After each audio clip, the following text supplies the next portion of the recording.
My perfect man would be a tall black stallion. He loves to cook because I'm not really a good cook, so that's his thing.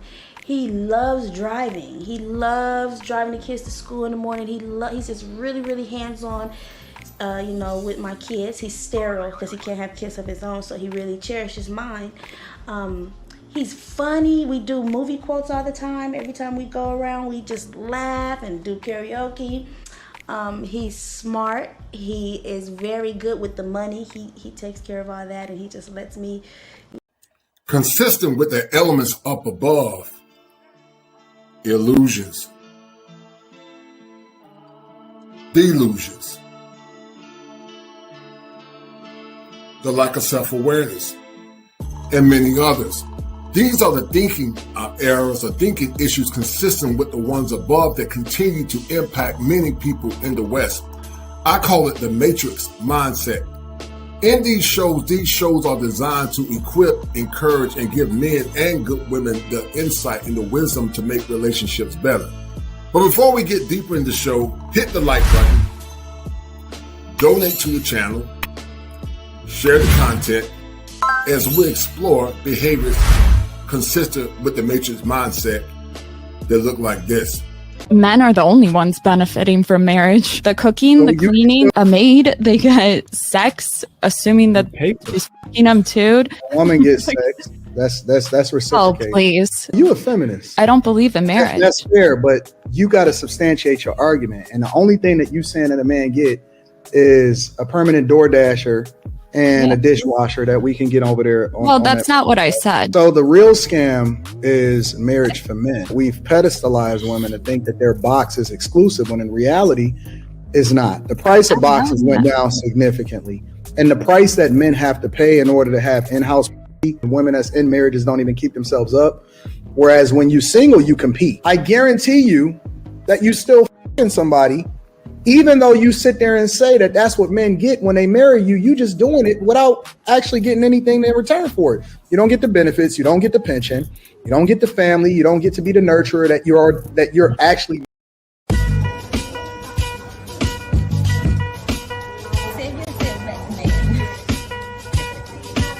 Take your overseas with your broke, because 95% of y'all that go over there to get those women, y'all ain't got a pot to piss in.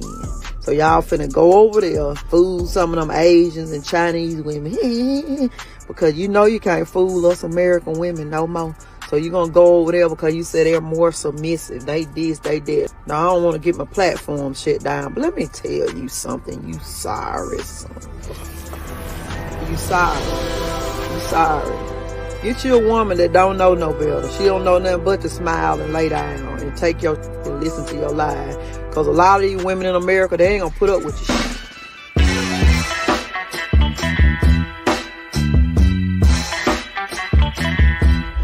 We got to come to terms with agreement. That's the whole point. We're going to go back and forth all day. I don't agree. I don't agree.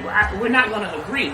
And so we can't never get out of that stage. I'm going to tell you how we can. We don't have to agree on opinions, but we have to agree on the facts. The fact of it is, we're disjointed in the worst way we've ever been. And another fact is that we love black men. Like, I hate the idea that black women don't. That's why so many of us are single. We have so many black women that are single because we don't want to date outside our race. We don't. Not really. We will if we have to. We want a good black man to show up and do right. Whatever we consider right to be. How about whatever y'all y'all consider right to be or what we consider right to be. Not cheat. Be faithful. I mean, be loyal, faithful. Like, normal act. Not activating. Cooking, cleaning. Well, it depends. It depends on what? Yeah. It depends on what? What you mean it depends? It depends on everything. It depends on, I guess, whatever roles we decide that we want to have in our relationship, because I don't believe in traditional gender roles. I don't believe that just because I'm the woman, I gotta sit in the house and cook and clean. If I work all day and you work all day, then we all need to clean this motherfucking house all day together. Okay? Ain't no you get to sit on your house. I'm tired too. Whatever y'all consider right to be and what we consider right to be. Not cheat. Be faithful. I mean, be loyal, faithful. Like. Flies eat poop. Get over it. Okay? That's for you. Yeah. Shut up, Coach. Yeah. Shut up. Whoa. Shut up, kosher. Ballin', Take it back. like it's game time. Locked in when it's game. Thailand recently got invaded on. Ma'am, book a session. Forever submit to you, Miles. I'll forever respect you, Miles. I'll forever honor you, Miles, as the head of our home. In heaven, they hear. On earth, I declare and decree, I shall be a submissive wife unto you. Forever submit to you, Miles. I'll forever respect you, Miles. I'll forever honor you, Miles, as the head of our home. In heaven, they hear. On earth, I declare and decree, I shall be a submissive wife unto you. For better. For worse. For worse. For richer. For richer. For poor. For poorer. We hit that snag about 20 times in counseling. Brill made it very clear to Jonathan, you cannot be broke. In sickness. In sickness. And in health. And in health. To love. To love. Cherish. Cherish. And to obey. We didn't talk about that one in counseling. We did talk about that in counseling. Yes, we did. So you want me to repeat that again? You want to just keep going? I think we can keep going. All right. To obey.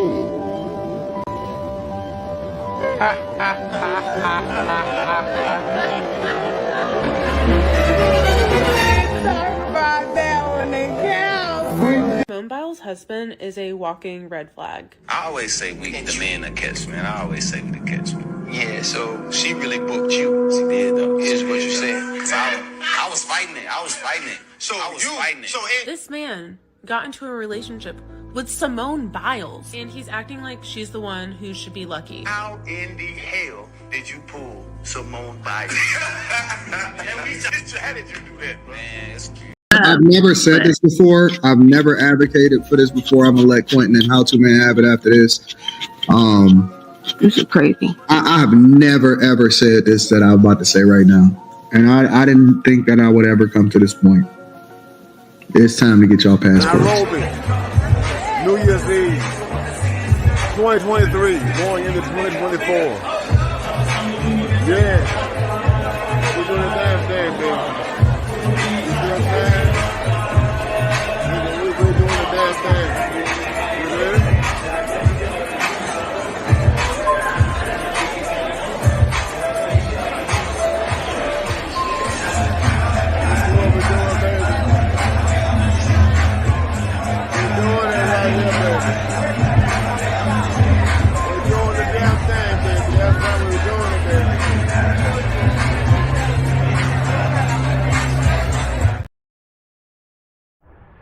Cognitive dissonance is a condition that happens for a myriad of reasons. Many times in modern America, men and women often do one of the following. They deny the evidence. They become enraged when you present them with the evidence. They argue to ad hominem attacks, meaning they attack the messenger instead of the message. And they will fight you or flee because they cannot hear what you are saying. A condition such as this, tied into cognitive dissonance, often happens to those that have or lack self-awareness. They stay in a perpetual cycle of arrested development, exhibited by this. Hey, girl, you gonna eat your cornbread? Don't say nothing. You talking to me? Yeah, I think you're talking to you. 腰はひねって S 字型。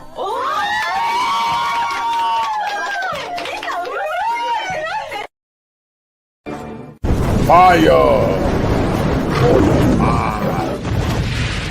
Kosher clinician. If it ain't seven, it ain't kosher. Heaven and hell, that's what they told you. Real men put the strap down and we can toss them. Young heads picking back up and young dope them. This is our culture. Now we talking kosher. Clinician, masculinity issues, absent fathers who miss you, mama drama don't kiss you, all a part of the ritual, this is how they get you, separate the men, women, clipping babies pretend to, damn, lovers, haters, acting like vultures, if it ain't 7, it ain't kosher, if it ain't kosher, ain't right, gotta divorce us, if it ain't 7, it ain't kosher, if it ain't kosher, ain't right, gotta divorce us, if it ain't 7, it ain't kosher, if it ain't kosher, ain't right, gotta divorce us. This is kosher condition. 7 wonders, the whole world gotta listen. This is kosher condition. 7 wonders, the whole world gotta listen. This is kosher condition. 7 wonders, the whole world gotta listen. This is kosher condition. 7 wonders, the whole world gotta listen. Listen.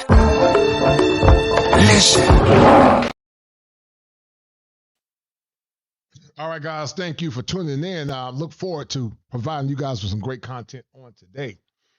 This show is going to more or less be a good one, guys, a very good one as we encroach or as we are in the new year, as we talk about some of the struggles and issues that many modern women have here in America. Some of you might ask the question, why are so many women broken? And I'll tell you the reason is unresolved trauma and thinking errors that many have. When you live in a world, especially in the Black community, where therapy is minimized and many don't understand the importance of therapy, many times people carry those traumas into relationships and they project their pain onto other people unbeknowingly, and they blame by scapegoating or overgeneralizing because of the trauma they went through. We're going to have a good show on tonight, guys. Share this stream, share the content. Let's have a good show on tonight as we talk about schemas, abuse, and also how it impacts relationship and divorce in this documentary that Richie Mack did, one that I'm going to react to and break down. And guys, more or less give you guys the input and the intel to why so many women in the West are broken and damaged. And we're going to give the clinical implications as well. Get your pen and paper ready, guys. We're about to laugh all the way to the bank as the passport bros are still growing and many men are beginning to do what's best for them. Let's go.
Only to dissipate once the crisis is over. Now listen, I'm about to drop some fire for your mind.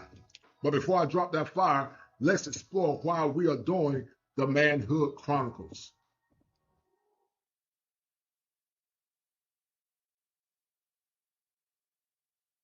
All right, guys, we about to kill the game on tonight. Thank you guys once again for tuning in. Thank you guys for tuning in. And shout out to my man Richie Mack, guys.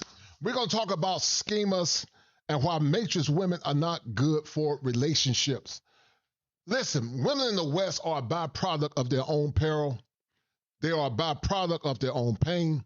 Many are a byproduct of their own ignorance. And many are a byproduct of the refusal to look inward and change the things that have been impacting them in the negative way. One of the things I tell patients in the therapeutic process is this: you cannot change what you don't acknowledge. You cannot change what you don't acknowledge. When you look at this documentary on tonight, guys, you're going to see that many of these women have been broken. They have been broken, and they have been broken irreparably. And because they have been broken irreparably, many of them are not fit for relationships. They're not good for relationships because they have not done the work. They have not done the self-introspection, and they still continue to blame men for their pain. They continue to blame men for their brokenness. They continue to blame men for their hurt. And if you're dealing with a woman like that, guys, she's not a candidate for a wife. She's not a candidate for a good relationship. That's why couples counseling is necessary before you get into a relationship. But also, that's why the therapeutic process is so important as well. Many of these women, guys, are dealing with unresolved abuse. Many are dealing with trauma, and many of them are transmitting that trauma onto you as a man. And if you're a man about your purpose, guys, you don't have the time to be dealing with a woman that got traumatic issues or traumatic issues that she have not gotten the proper resolve for. And then when you point out the issues and try to convey or more or less explain to those women what they need to do to work and get those issues right, many times they project their anger towards you in a concept called displaced aggression. Human beings have needs. When people don't get their needs met, then they have behaviors. Some of these women are projecting through displaced aggression because some felt like they haven't got their needs met. But here's the problem with that, guys. Going through any type of issue related to her self-esteem or her issues, it's not your responsibility to heal your girlfriend. Neither is her responsibility to heal you. And while we know it's hard to find people that are good professionals, it's your responsibility to strive to find a good professional that can help you get the outcomes that you want.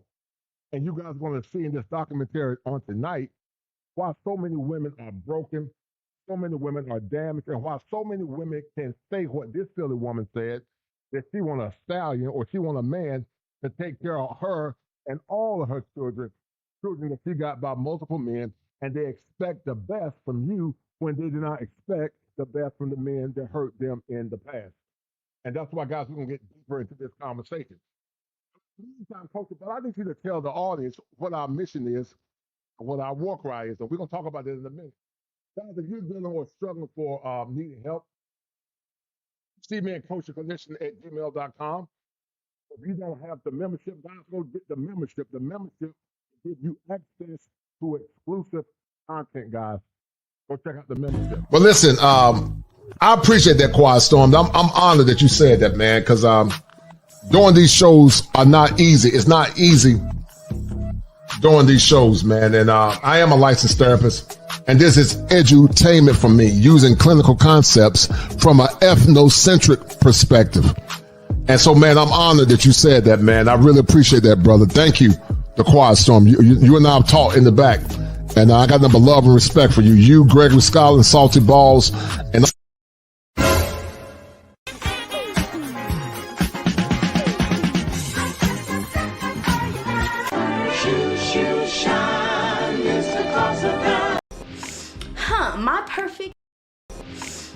My perfect man would be a tall black stallion.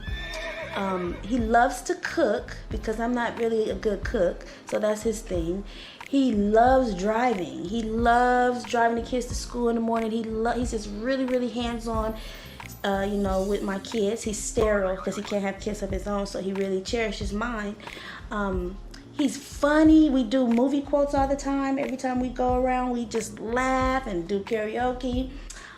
He's smart. He is very good with the money. He takes care of all that, and he just lets me, make the beds and just do me. I'm just tired of working so hard, being gracious at what I do, getting paid a fraction of the cost. I'm tired of hearing my sisters say the same thing over and over. Taraji P. Henson's brutally honest and emotional explanation of Hollywood's pay disparity is going viral. I hear people go, "You work a lot." Well, have to. The math ain't mathing. Big bills come with what we do. We don't do this alone. The fact that we're up is a whole entire team behind us. They have to get paid.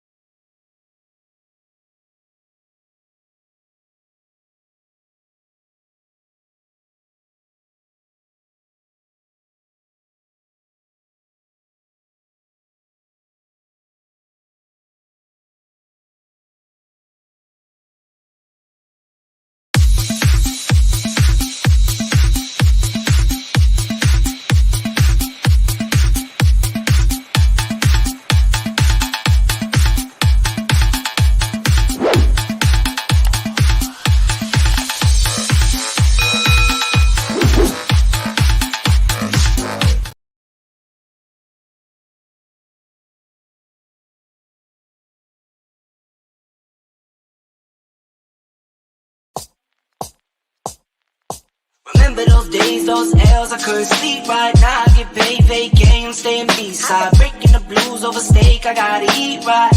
You could be my peace sign. I don't need that energy around me. I just need sun, you're so cloudy. I wake up good, you're so grouchy. Please get from around me. When the truth don't work, you start telling lies. Thought you were down to ride, you weren't down to ride. Caught switching, you were picking sides. Don't blink, caught slipping like a slip and slide. I was shooting dice till I got a nosebleed. Money on the floor, can't get cold feet. Took a L, should've put it in the offering. Lord, forgive me for my sins, don't know of me. Scary thoughts, I got scary thoughts. Lost control, now I'm taking charge. Breaking bills, friends breaking off. You could be the youngest, I'm the dawn. Kiss the ring now. In the scene like GOT. Stay awake, don't sleep. Like Jon Snow, get R.I.P. Remember those days, those L's, I couldn't sleep right now. I get paid, vacay, I'm staying B-side. Breaking the blues over steak, I gotta eat right. You could be my peace sign. I don't need that energy around me. I just need sun, you're so cloudy. I wake up good, you're so grouchy.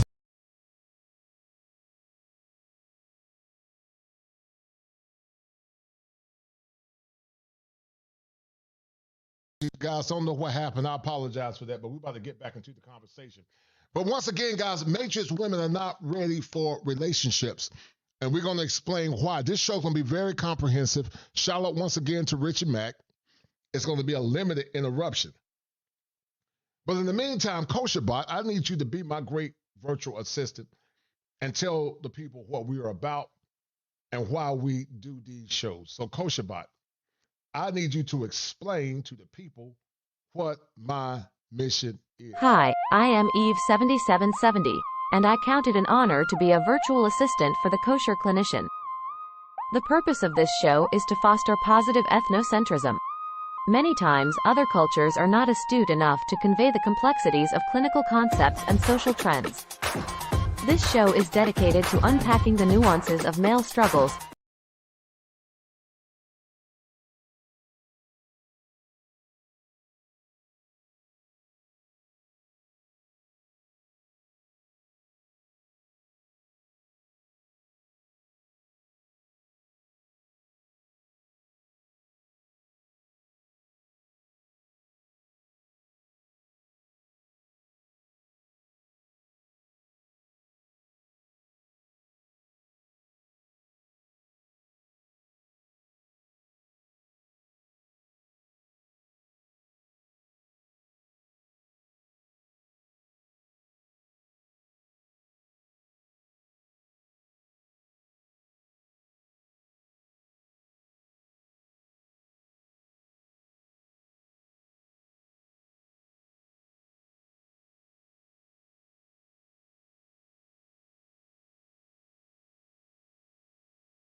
Remember those days, those L's, I couldn't sleep right now. I get paid, vacay, I'm staying B-side. Breaking the blues over steak, I gotta eat right. You could be my peace sign. I don't need that energy around me. I just need sun, you're so cloudy. I wake up good, you're so grouchy. Please get from around me. When the truth don't work, you start telling lies. Thought you were down to ride, you weren't down to ride. Caught switching, you were picking sides. Don't blink, caught slipping like a slip and slide. I was shooting dice till I got a nosebleed. Money on the floor, can't get cold feet. Took a L, should've put it in the offering. Lord, forgive me for my sins, don't know of me. Scary thoughts, I got scary thoughts. Lost control, now I'm taking charge. Breaking bills, friends breaking off. You could be the youngest, I'm the dawn. Kiss the ring now. In the scene like GOT. Stay awake, don't sleep.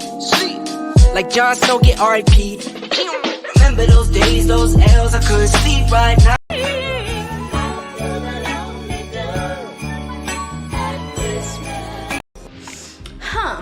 perfect man would be a tall black stallion.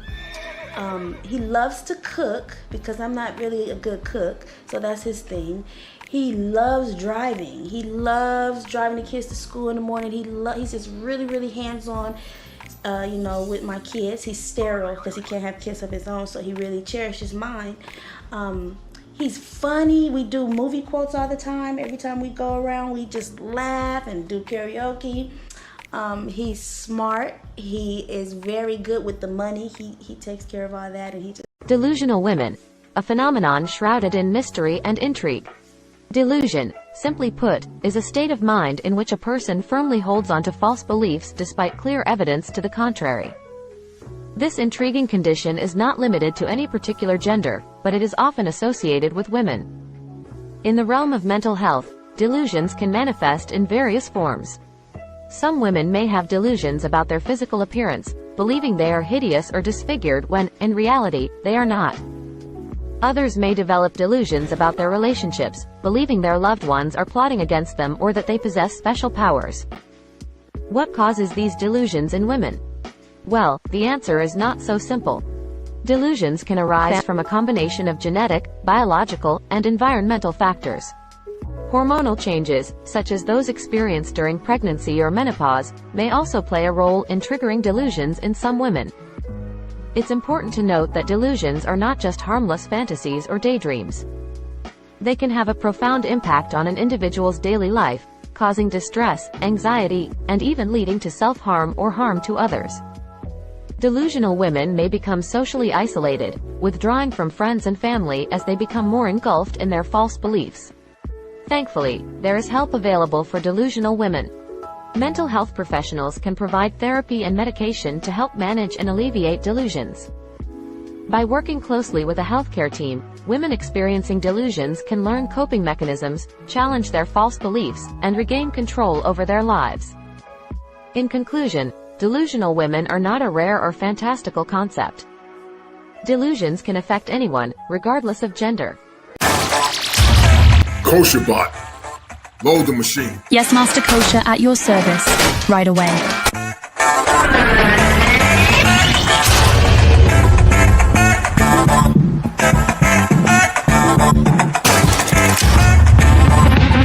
Projection and introjection are two psychological defense mechanisms that people use to cope with difficult emotions and thoughts. These mechanisms serve as ways to deal with overwhelming feelings by either attributing them to others. And guys, that's the byproduct of unresolved mental illness. They're delusional when it comes down to what they think they deserve. They are highly delusional. They are delusional. They are projecting, and they are introjecting because they identify with people that they might like or emulate. They introject because some secretly want to be like men. Some are not comfortable in their femininity as a woman to the point that they want to be like men. So it's introjection. It's the projection of anger due to unwanted feelings. And you guys are going to see this comprehensive documentary by Richie Mack. We're going to talk about a concept called clinical impressions. Clinical impressions is a terminology, guys, we use in my world to talk about what we see. This is not a diagnosing of anybody. But we are going to give some practical solutions to understanding the behaviors that these women have and why they might need to get the proper treatment to help them heal from their pain, their trauma, their schemas, and their unresolved issues. Schemas are real. Negative behaviors are real. And men, you don't want to be with a woman that's been traumatized and she has not done the proper work to recover and to uncover her pain or the proper work to heal. So we're gonna get deep into it on tonight, guys. But do me a favor, share this stream to at least 5 people if you don't mind. If you have not donated to the channel, donate to the channel. Please forgive me once again for the technical issues. Being a one-man show, guys, many times is very difficult. And so I appreciate you guys being patient to the 20 that are watching. And guys, we're gonna get deeper into this show, why men can't find traditional women from the past, like the great-grandmothers, their grandmothers, and their mothers, and why men, once again, guys, are getting passport. For all comes to us in its own time. Finders keepers, losers we. All right, guys, this is a comprehensive documentary that Richie Mack did. I got his permission to critique it. And so I'm going to critique it and break it down based on what I see. But also, guys, we're going to also give an antidote to helping these women if they were in therapy with the proper resolve. There are many interventions that a person can use to deal with therapy, and there are many interventions that a person can use to unpack or deal with unresolved issues around trauma.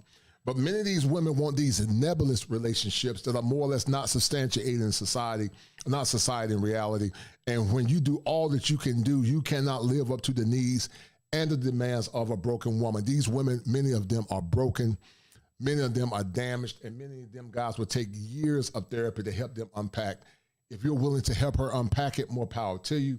But I don't recommend it if you're a single man and have done the work. It's not your responsibility for her trauma, and neither is it her responsibility for your trauma. You both must do the necessary work to unpack the trauma that you're dealing with so that you can get the best outcomes long term. So we're going to get deep into it, guys. And once again, guys, thank you for donating. I'm not donating. I'm tuning in. And guys, once again, donate to the channel.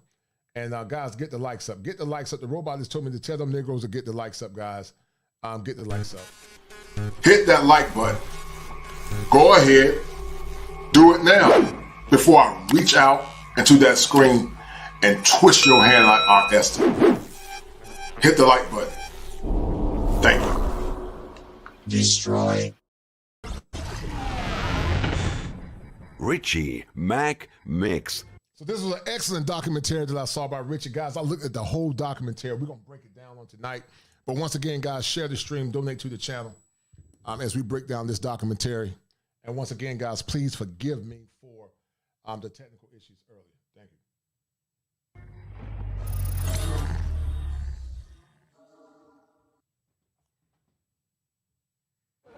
August 26th. August 26, 2001. Richard McGregor. It's a done deal. Married. It's all solidified. We thought we'd never see the day. Never. Not him. None of my boys thought I would ever get married. And you know, guys, shout out to Richie. Richie's a cool guy. Richie has big ties into Hollywood. You would think a man like Richie that know top actors like Shamir Moore. I don't know. He knows some of everybody in Hollywood.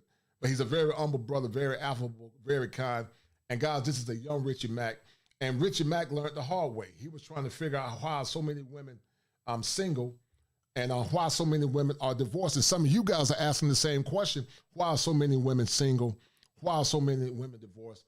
Why are so many women broken? And we're going to unpack why some of these women, guys, are broken and the antidotes to helping them move forward in a consistent way. See him married, this is a whole nother level for me. They asked me, you sure? I was like, yeah. I told them I was the happiest man in the world. They couldn't believe it. But this Creole woman had me from jump, and I was only doing this once. And if I was doing it once, I was jumping out the window. Old school style. Now, as you know, of course I'll get sued to hell in high holy water if I try to use this song, right? But we was rocking it. And let me tell you something, men. Some of you men believe in the concept called love. Some of you men believe in the concept called love to the point that many of you men are suckers for love. Some of you men believe in the concept called love to the point that many of you men are suckers for love. Love is an emotion that comes and goes. It's mercurial. It's very fickle. If you marry a woman solely for love, then you will be a fool. You want a woman that loves you and understand her assignment as a woman, and you understand your assignment as a man as it relates to protecting her, loving her, and dying for her. Marriage is about duty to one another. It's not about emotions and feelings. And some of these women, guys, have been severely damaged due to trauma or having endless relationships. But these are the women, guys, that many in the world tell you to come back to, put a ring on their finger, and marry them. Women that are broken, women that are destitute, and women that need therapeutic interventions to help them unpack from the issues around their traumatic past. Signed, sealed, delivered by Stevie Wonder. We was getting in. I was like, baby, I'm yours. You dig? But anyway, y'all get the picture. We was getting down grooving. Me, Cuba, Sean Baker, Rick Dutch Kuzan, Shamar, Pip, Ray, AJ, Donovan. We was doing our thing, man. I thought I was really like doing this one time, and that's what it was. That was then. This is now. Well, let me go back for it. And that's how some of you guys have been at. Some of you guys wanted to do it one time, only to come at the end of a road, only to come at the latter part of your life and realize that this woman did not marry you for duty, only to realize that this woman was selfish, only to realize that this woman did not love you, only to realize that this woman loved herself more than she loved and respected you as a man. And once again, guys, this is a byproduct of schemas. A schema is a pattern of thinking that many women transmit to you in relationships unknown to you. There are schemas, abuse, marriage, and relationships. And guys, when you get into these relationships, you become the recipient of her trauma and you become the recipient of her pain. Shout out to my man Salty Balls in the house. Guys, we're going to get back into it. Hold tight. For a second. I was known for working. I co-starred on the daytime Emmy-nominated In the Zone on Fox. I starred in television commercials for IBM, Popeyes, Coca-Cola, Miller Lite, and McDonald's. I worked with Jack Black, Run DMC and Jam Master Jay, Alyssa Milano, LL Cool J, Don Johnson, Anthony Anderson, Shakira, and Alec Baldwin. And I was about to lose it all. I was divorcing my wife, the attorney, and she showed no mercy. And they show no mercy, guys, because the courts assuage them in their pathologies.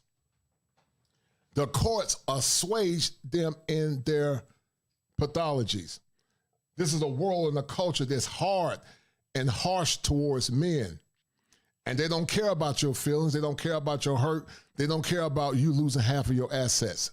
Let me say this. I am not against marriage, but I am against marriage in the West because it does not benefit men until the laws change.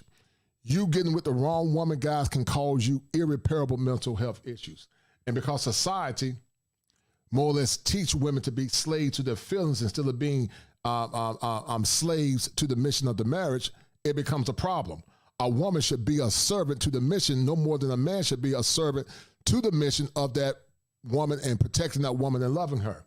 But in the West, guys, it's taxation without representation and the mental breaking of the American man. Shout out to my man, MC Recovery and Wellness, and he's the #1 sponsor of the stream for the $2 super chat, man. I appreciate it. Tried to cook oxtails recipe and go bike riding now. No doubt, man. I appreciate it, guys. And shout out to Salty as a member of my channel, and also my man, the International Quiet Storm. Shout out to my man, Real Bravado Network. How you doing, brother? Thank you for tuning in. And guys, we're going to break down these pathologies that these women are having. But before we break it down, guys, you might ask yourself the question, what is the antidote? And the antidote, guys, is an intervention that I believe that these women could benefit from called internal family systems. And we'll talk about that in a minute. Lawyer fees alone were approaching $100,000, and I was flat broke. Then I remembered what I was fighting for. Mr. McGregor, I see you, petitioner, respondent, are prepared to make sure to like, subscribe, and notify. And is this the algorithm is real. The court to enter? Yes, Your Honor. Mr. McGregor, did you have a chance to consult with your counsel about each of these terms? Yes, Your Honor. Who would have thought that the happiest day of my life would turn into a total nightmare? I heard Dr. Phil say, you divorce a totally different person than who you marry. How could such a happy... And he's correct, guys. You divorce a totally different person than you marry. People change, guys. Some mature for the better. Some mature or de-evolve for the worse. If a woman has not been trained to be a wife and she's not conditioned to be a wife, guys, it can be the worst experience in your life. Many times in practice, I see broken men in practice because they thought they had something of worth and value, only to have a woman that's been broken, damaged, and has not got the records of healing to help her move forward. That's why men and women both need therapy before they get into serious relationships, because they would transmit that trauma into you, and God, you don't want to deal with that nonsense because it's a headache, and it's not your responsibility to help her heal from her traumatic past. It's her responsibility, and yeah. Relationship turned into a 4-year drag-out divorce? This is where my journey to try and understand women begins. If I never dated another day in my life, I've lived the life of 5 women. I know exactly like what I want. I knew I was a lesbian my entire life. I am a strong, independent, black, single woman. I actually think I'm kind of shady. You think they love pussy? I have no trouble meeting men. I want a relationship. I prefer usually dating an older man. I've never cheated. I'm good at reviving. I'm excellent at reviving. I usually attract the owner of the company. I'm 25 now and I'm having a quarter-life crisis. I absolutely know that me having a relationship, that part of my life is over. If you're single, independent, and you love how you live, and throw your hands up. Single lady. If you're not trying to be the wife, you just want it for one night, throw your hands up. Single lady. No pressure, having a good time. If you fit the bill, tonight you could be mine. I'm a lady and it's crazy, put it on the line. I decide who I let in this heart of mine. If you're single, independent, and you love how you... And guys, that's what y'all got to deal with. This is what you got to deal with matrix women in the West.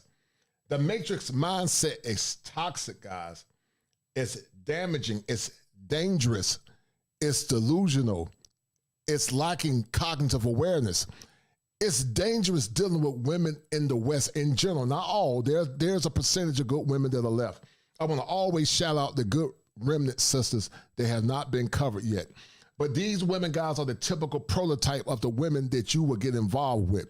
Men have been ran through. And you're going to see it in this show that men have been ran through. Unresolved trauma, daddy issues, and much, much, much, much more. That's why you have to know what you're doing before you get into relationships. And it's going to make sense, guys. But in the meantime, shout out to my man, Salty Balls, for the 20, always showing love. He is a kosher apprentice, I believe, a kosher master, I believe. Shout out to that brother. He's a member of my channel. And he said, we were warned about the whore of Babylon. Yes, sir. That's a bet, right? That's a deal, right? That's a deal, right? And that's a bet, right? That's a deal, right? That's a deal, right? I appreciate it, brother. Thank you for your love. Guys, I got to get some more headphones. My headphones are trash. And I'm going to order me a whole new set of Bose on tomorrow because I can't even hear what you guys are saying or hear the show. But we'll get back into it. But guys, this is the kind of women that you got to marry. Women that want partnerships instead of being a wife. They want partnerships, guys, instead of being a wife.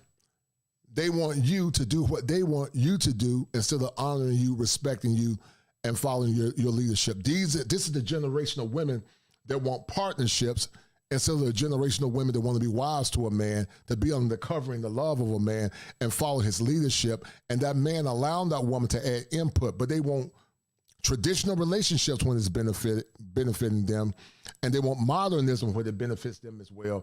And that's why these relationships, guys, will rarely work. You're going to see in this comprehensive show by Richard why what I'm saying is the truth.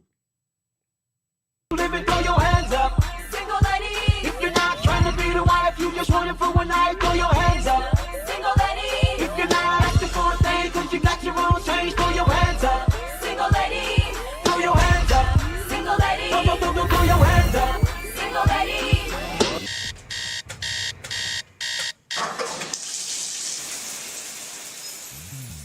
My mother had my brother when she was 14 years old. My ex-wife's parents divorced when she was 14. And Richie got a beautiful mother. Richie's family goes back to Mississippi.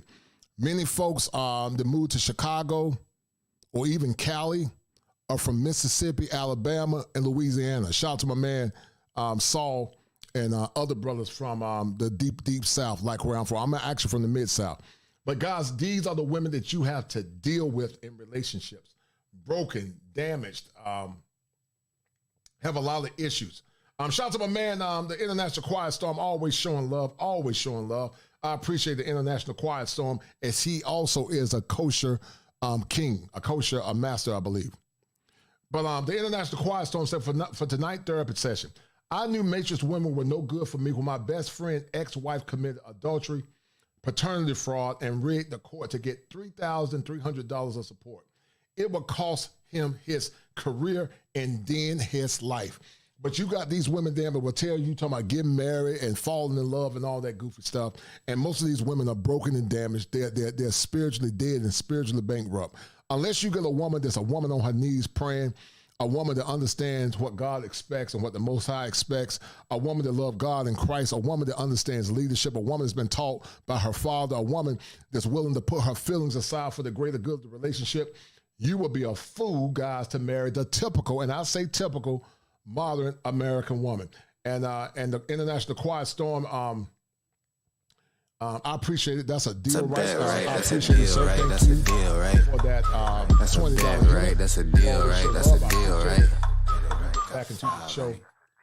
I appreciate the Quiet Storm.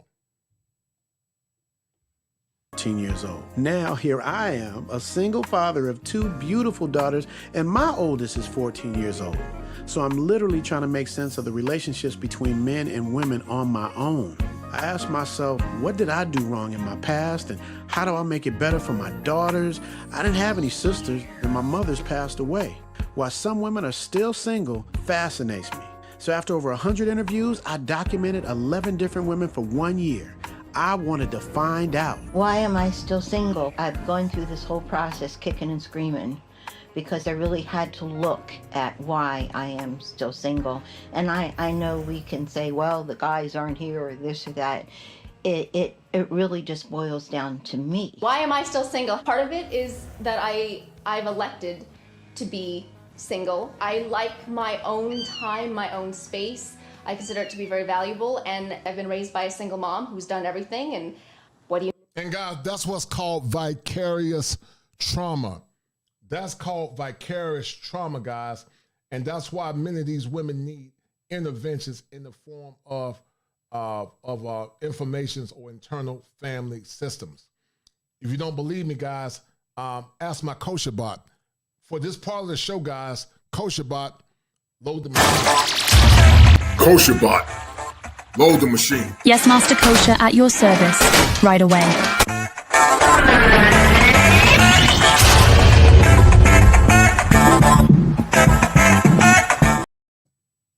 Systems, IFS, is a therapeutic approach that helps individuals understand and transform their inner world.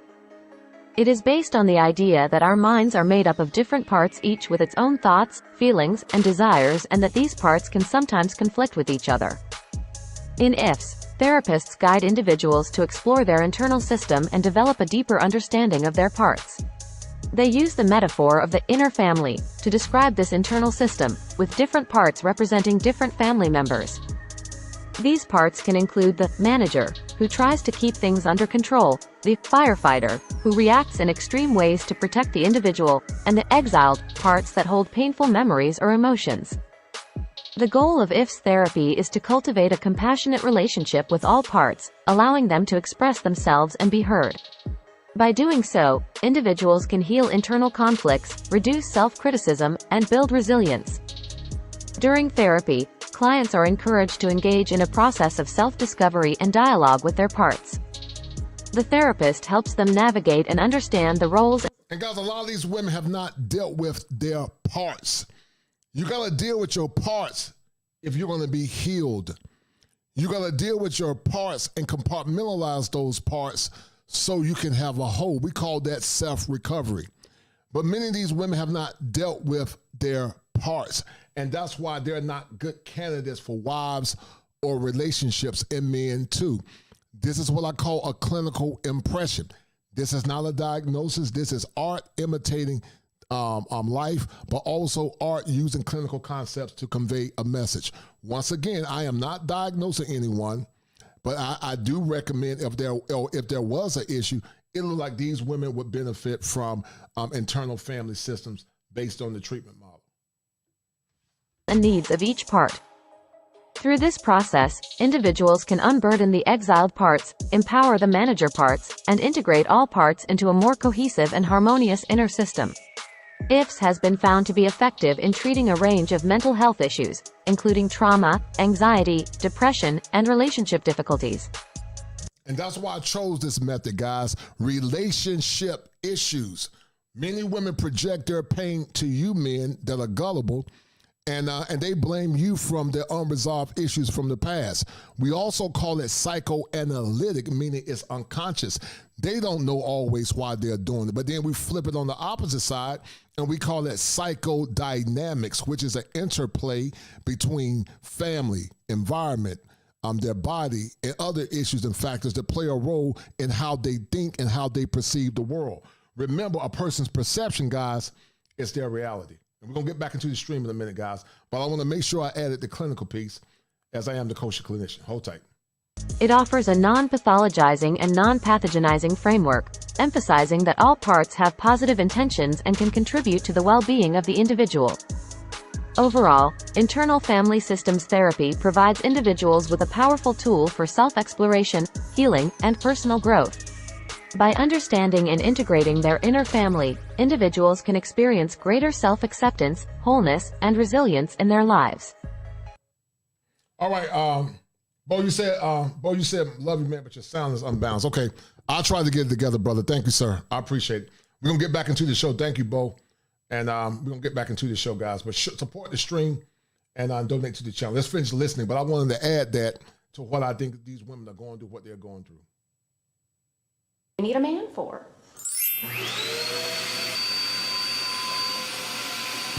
Why do I think I'm still single? That is a good damn question. I can't for the life of me figure out why I haven't booed up. And guys, Winter is one. Oh my goodness, this one, guys, y'all don't want to miss Miss Winter. Miss Winter is very delusional. This is the baby mama, guys, that want you to take care of all her children, and you guys gonna be surprised what happens on the end. This, man, guys, y'all gonna be shocked when y'all find out what Miss Winter want. Miss Winter want y'all guys to take care of all her children, and she want a man that's gonna love her and a man that's gonna do what she expect him to do. You guys are gonna be shocked on the end when it come down to Miss Winter. So guys, keep listening as we break this thing down. Up with nobody and became official. It boggles my mind every day I wake up. How could you let all this go? Like, I don't understand. I think I'm a damn good catch. What are some of the qualities that you have? The qualities that I have? I love animals. I love people. I'm very generous and giving. I'm a very good mother. I have very good social skills. I'm intelligent. And I'm pretty to look at. So. And guys, none of that has anything to do with adding value to a man's life. Your looks are going to fade, sweetie. You're being nice, it could fade because your feelings are fickle. But not one time did that woman say, I'm cooperative, I'm fit, I'm willing to listen. I know how to manage my emotions. I can help my man make money. I know my role as a woman and how to work in a relationship. They didn't say nothing about that, guys.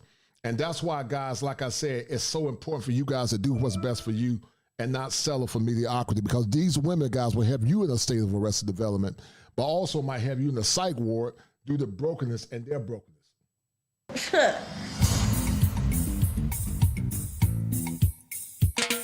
I don't really get that pressure that usually Latinas get to get married and have kids. I actually get more pressure from my friends. It's very common for Mexicans to have kids at a young age. So I have friends telling me, se te va a ir el tren, meaning like your train's gonna go away, like what are you waiting for? Have your kids, get married. And I'm like, I think I'm still single because I haven't been lucky enough to meet the right guy at the right point of my life. I have no trouble meeting men, but to have the perfect intersection of the guy and the right time. And the reason why they can't get the men that they want, guys, because they use so much time focusing on their career. They use so much of their time focusing on their career. And I'm not against a woman having her career. But if you believe in family, you need to prioritize that in your younger years. Shout out to my man, MC Recovering Wellness for the 5. The lady speaking at the beginning of the stream cracked me up. Can you imagine seeing a man seeing himself being built like this would be pissed on as a slave? You're right, brother. And in the words of Pokey Pig, in the words of Pokey Pig, not Pokey Pig, that's all for it. But you are correct, MC Recovering Wellness. I agree with you 100%, as these women are very delusional. and everything else. It's not work for me. But I'm a really successful dater. I think I'm still single for a lot of different reasons. One is it's kind of hard to invest the time right now in getting to know someone in a relationship. I don't think that I can't get a boyfriend or someone interested. It's just my situation at this time. I am a single mother. They don't have a father. So if there's something that happened with my girls, they're still small, I may have to cancel. If I have an overnight call after I work the whole day, like tonight, I have a call. That's the weekend. So, do you have a bad picker? I certainly have a bad picker since I'm single. And a part of me being a Jew and being Israeli and knowing that I probably am a best match for a nice Jewish boy, whatever that means, my picker just... I knew that I didn't want to be a single parent. I knew that. I knew that I... Oh, here goes the one for the International Quiet Storm. She got long titties. International Quiet Storm, she might want to holler at you, homie. Wanted to give my child every advantage, and one of the big advantages is coming from a two-parent household. So, because I didn't want to have children out of wedlock, I begged God, please God, send me a husband. I want a husband so I can start a family, have some kids. So from the age of 23 to 43, I begged God, please God, send me a husband. Please God, please God. And after 20 years, I realized that God's answers to me was no. No, ma'am. It ain't got nothing to do with God sending you a husband, sweetie. One of the biggest things guys or women make mistakes with, God ain't gonna send you a husband. I do believe I believe the Lord can do that, but faith without works is dead. You gotta put yourself in a position to get a husband if you want a husband. You gotta put yourself in a position to get a husband if you want a husband. But you just can't wait and say, God, give me a husband, and expect God gonna drop a husband in your lap. You gotta put yourself in a position to be around men that are godly men if you want a godly man, by going to churches, by going to seminars, by being in areas where you might find righteous men, and then you can get you a husband. But if you think God is going to put you, I'm going to drop a husband in your lap, can it happen? It's possible, but it's not probable. And that's why I feel sorry for some of these women, because sometimes the churches mean well, but they're not being practical in their application. So from the age of 43 to 44, I was devastated. Just devastated. I was sad all the time. I would see couples and feel just heart-wrenching pain that would never be me. I planned it out that nothing would work. I picked the wrong men. I picked many men as I look back, and it's like they're different names and different faces, but they were all really basically the same guy. My perfect man would be a tall black stallion. He loves to cook because I'm not really a good cook, so that's his thing. He loves driving. He loves driving the kids to school in the morning. He's just really, really hands-on, with my kids. He's sterile because he can't have kids of his own, so he really cherishes mine. He's funny. We do movie quotes all the time. Every time we go around, we just laugh and do karaoke. He's smart. He is very good with the money. He takes care of all that, and he just lets me, make the beds and just do me. And guys, can you guys imagine this selfish heifer? This woman got all this baggage. She want a man that's a stallion. She want him to be sterile, guys. Can you imagine a woman that's been ran through, got all them children? She got all them children, but she want a man that's a stallion. She wants a man that's that can take care of all her children. Needs to pay. And she want a man, guys, that she don't have to worry about him having kids by another woman. Somebody needs to be held accountable. You can't make this stuff up, guys. And for people that say, why men traveling getting passports, guys, this is the reason. This is the reason that so many men, guys, are getting passports, because they got to deal with this nonsense, and they got to deal with these delusional women. Very delusional. Okay, let me make sure I got this right. He has to be a tall black stallion that loves to cook, loves driving the kids to school in the morning, sterile, funny, hands-on, laughs, karaoke, smart, movie quotes, and lets you make the beds. You get that, fellas? All right. Last time I was in a serious relationship was when I moved out here from Philly. It was a wonderful guy. I loved him. Probably the last time I was really seriously in love with someone. Call him up and tell him you have to move out here. I cannot do this long distance. I need you here. And I work in a nightclub and there's a lot of dudes here, so you better get your ass out here. And he did. And I remember picking him up from the airport and him being so excited to move for me and me feeling like I was gonna die. He looked completely different to me walking out as opposed to when he came to visit. We broke up and he was shocked and so hurt and so distraught. But I was 22.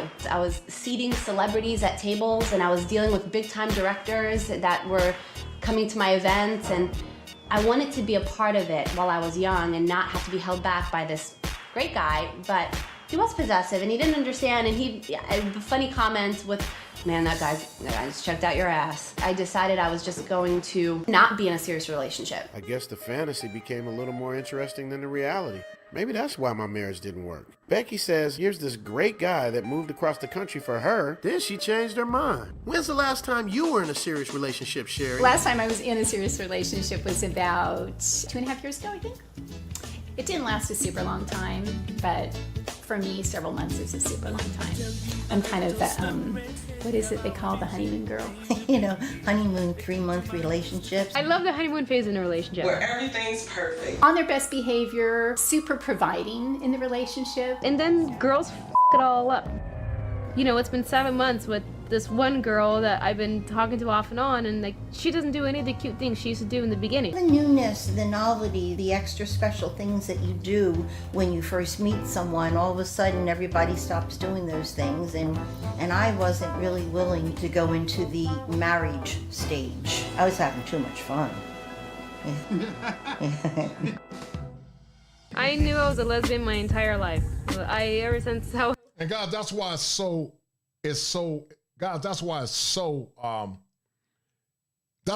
disrespectful, guys. After these women are giving their best years because they're immature and selfish to multiple men, they want to come back and give you that used box, and they want you to damn pay full price for it.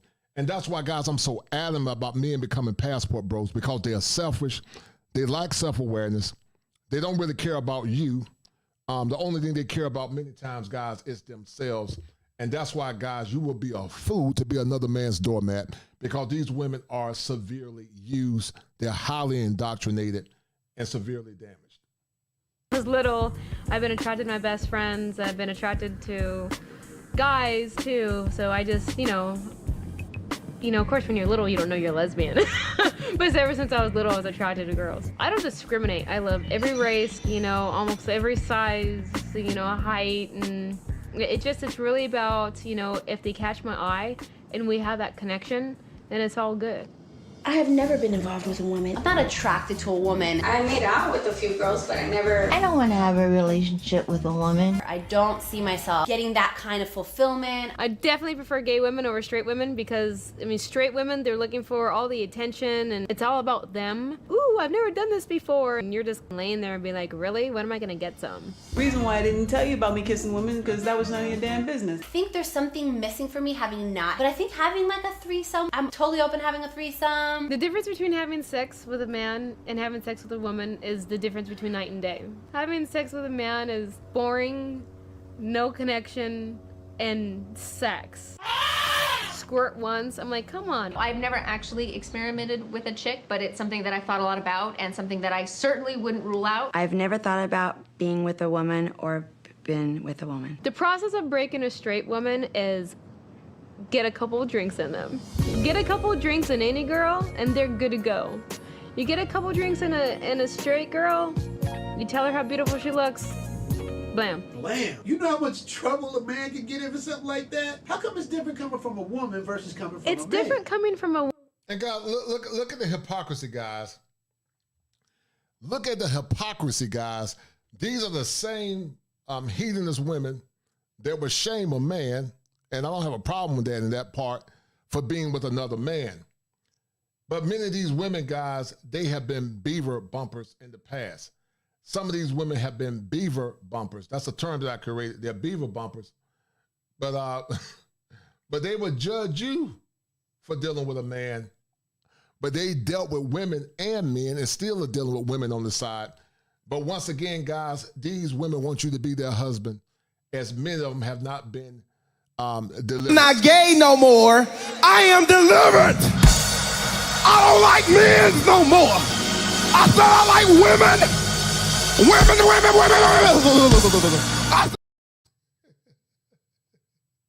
Woman versus a man, because coming from a woman, it's non-threatening. You know, when a man approaches a woman, it's more like, okay, what do you want? Okay, no, you really don't have to buy me that drink. But coming from a girl, it's like, oh, thank you for complimenting me. Oh, you're kind of cool. You can stay and talk to me. And it's so not threatening, and blam. Maybe if there was a real macho woman, I miss you big, but I don't think that's going to happen. I love men. I love the touch of a man. I love the smell of a man. I love the way a man looks. For a man, it's that sense of, you just feel it. See me getting all riled up again? Isn't that nice? I have 2 separate children's fathers. They are not in the picture. They are deadbeat, dirty scoundrel, low-life scallywag. And look at the guys not taking ownership for her laying on her back, letting these men put their seed in her. They don't never take ownership because they lack self-awareness. Almost like somebody forced her, guys, to open her legs up. And guys, y'all gonna be surprised what's gonna happen on the end. This was an excellent documentary by Richie Mack. Shout out to him. Excellent documentary, guys. Y'all gonna be shocked what happens on the end, guys, from this woman. Because this woman, guys, has a matrix mindset. That don't take care of their kids and they need to be called out. What the hell would make somebody have a baby and not take care of it? I didn't want to be a statistic. I refuse to have the woman I love be a statistic. I want everybody to know I've known this man since high school. Yes. I've known him for a very long time. Richard and I had a conversation a long time ago. And he said, there is no woman for me, Q. I'm telling you. I'll be 50-something, no kids, no nothing. In the club. I said, in the club. In the club. My wife right now is like, I don't care if they're not docking. I'm getting off this boat. But the one thing that I'll say, God waited for him to find the woman to make babies with. That's right. And he has a daughter and he has one on the way. And as crazy as he is, and I know you guys saw him today up there, that's his love. That's how he expresses it. He's always been that way.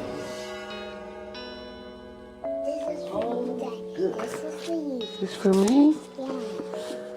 What is that? Let me see them feet. Oh, you got sandals on now. Oh, happy Father's Day. I shall walk the steps you walk, that I, like you, would be strong and become a pillar of my future home. That's nice. Thank you, Dara. I was not going to let divorce affect the relationship with my daughters. I was there for their first breath, their first steps, their first day of school, like every father should be. This divorce dragged on for 4 years. She was trying to take away what meant the most to me. I couldn't understand why. I needed therapy. There's so many people in the world, and most people can see what you're trying to say. But I think sometimes that some people, it's hard for them to see that point because they may see a pain within themselves or an embarrassment, an emotion that's so strong within themselves that it kind of clouds everything else. So even the mother gene would kind of be pushed to the side if there's some emotion that's burning from the inside of them that just kind of rules. So I don't think it's meant to be that way. It just kind of takes over. The first baby daddy was a one-night stand in college. Oops, my bad. So I'm just now really learning his information, his name and all that. And then the second one, I call myself trying to... And God, this is what happens many times. They got low standards for the men that they allow to use their bodies, but they got high standards for you. They got low standards for the men that they're allowed to use their bodies, but they got high standards, guys, for you. You got to be the cleanup man. You got to be the man to help her do all her trauma And you got to be the man, guys, to help her deal with the issues that she's been dealing with. Once again, abuse, divorce, marriage, and schema issues many of these women have, guys. And I'm telling you, if you get with American women in the West, you're going to be dealing with a lot of these issues. A lot of these women, not all, there's some good sisters that are doing the right thing, but I would say more than 60% of them, I would say more than 70 are broken women, guys. They're very broken. And guys, do me a favor, if you have not donated to the channel, donate to the channel. Shout out to the 4 that have donated, guys, but don't let those 4 guys be the only ones that donate, guys. Guys, y'all donate to the channel if y'all like what I'm doing. It takes a lot of time, guys, putting these shows together, all right? So if you like what I'm doing, donate to the channel. If you don't have any money, please share the content. Thank you. Find a father for that first one and ended up not getting the father, but getting 2 more babies. I think it does have a negative downplay on the way that I see men because I'm so, consumed with doing all this, taking care of everybody, making sure everybody's up to school on time and doing homework and having to pay all the bills and, bring home the bacon, slaughter the pig, clean up the kitchen. I got to do everything. And so I kind of view other men like, you probably a deadbeat, you don't take care of your kids, you don't do this, you don't do that. I'm sure of it because if you did, I would see car seats in the back of your crib. Once again, guys, that's called projection, something I talked about a few minutes ago. That is called projection, something that I talked about a few minutes ago. That's projecting, taking unwanted feelings and projecting it to other men. It's called broadcasting. It's called overgeneralization. All human beings do it. But this woman is broken. And once again, guys, y'all going to be surprised what's going to happen on the end. I just have that in my head that they already don't do right, and that's not fair, but it probably is the damn truth. They probably do got 3 kids stashed away that they don't take care of, and I'm just the one that's going to call you out on it. Oops, my bad. Am I coming off as a bitter black woman? Do I feel any pressure because I'm not married yet? Well, no, my mom is fiercely independent. My mom is a physician, and she's been in the Middle East for the past 10 years. She's an American woman living in the Middle East, which shows the pedigree of badass that I come from. And I have observed marriage from so many different angles except for being in the marriage. And it's not just the day, it's not just the presence. I love presence. Why am I still single? It's absolutely 10 million % my choice. After my divorce, I didn't start dating until about a year and a half after. There was infidelity, however, I don't want to go into detail because of my children. I would say our middle child took it the worst. It really affected her.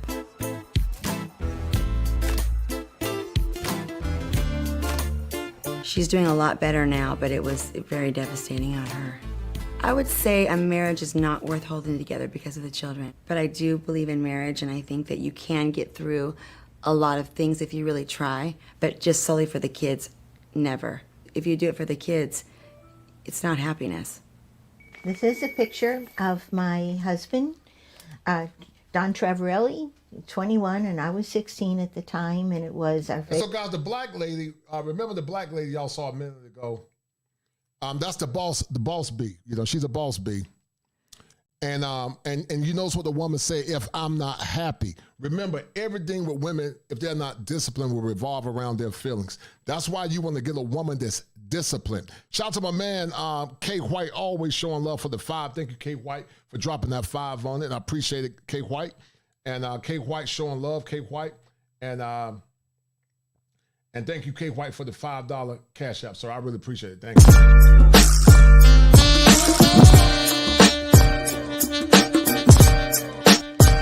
It's the money.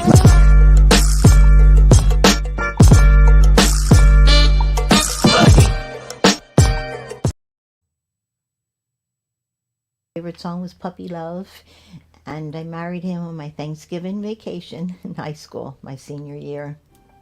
59% of marriages for women under the age of 18 end in divorce within 15 years. Everyone said I was too young to get married, and they were right. Listen to what Richie said, guys. Most marriages end in divorce within a certain amount of time. That's why I advocate for men to get foreign women that have been raised in traditional cultures and have been raised by their fathers in strong patriarchal cultures where the women are healthy, the men are healthy, and they love each other and they believe in family, and where the men are expected to sacrifice and put their life on the line for their women. Do not deal with the typical woman in the West. I'm not saying all women are like that, but a large percentage are, guys. You will be a fool because, like I said, many of them have been damaged, and many of them, guys, we know they had a lot of fun, and the young folks, guys, call it. The young folks, guys, call it. They call it.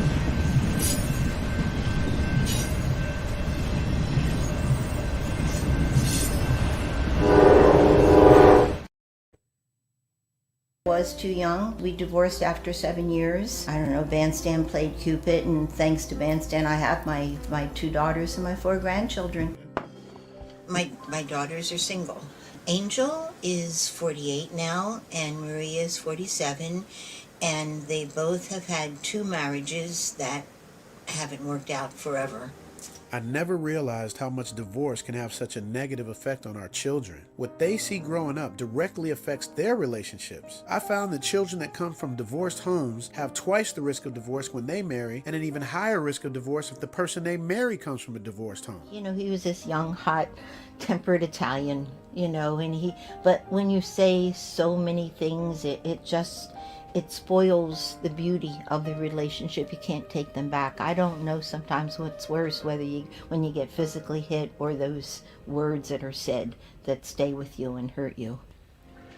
Now that I look back on it, I'm seeing how my view of marriage was immature. Otherwise, why didn't I make better choices? Why did I say hurtful things during arguments? Why weren't we both able to communicate so we could get through the challenging times that pop up in any marriage? You grow up with a belief in love and 2 parents and the foundation, and when the divorce happens, I think it just rattles that foundation. First of all, they're angry because their parents are not together, and then they're probably hurt because they've seen or heard some of the fighting and carrying on. They take it 100 times worse than what we take it as adults. Well, I have patients right now that I'm following, and they're young adults, basically depressed because their parents are going through a divorce. It affects their whole life. It changes the course of their whole life. My parents got a divorce when I was 10. That's a lot of responsibility for a 10-year-old to take on, dueling spouses, you know, and then you've got these kids in the middle.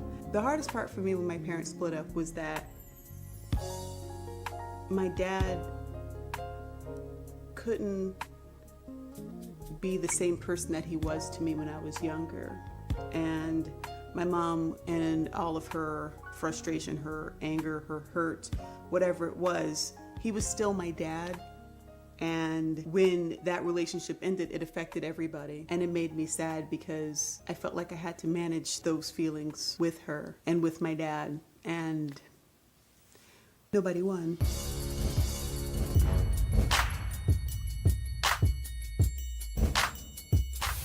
After being married for 7 years, we got divorced. I then went through my boy crazy phase. And I liked all the guys. I mean, I actually started collecting wine bottles and putting their names on it. And guys, that means she wanted to be on the hot dog carousel. And you know, guys, she old and she got that 1,000cc stare. But these are the same women, guys. I want you to make them feel special and put a ring on their finger. And some of you guys are going to be suckers for love and put a ring on their finger and become a victim, guys, of carnal hyperbole.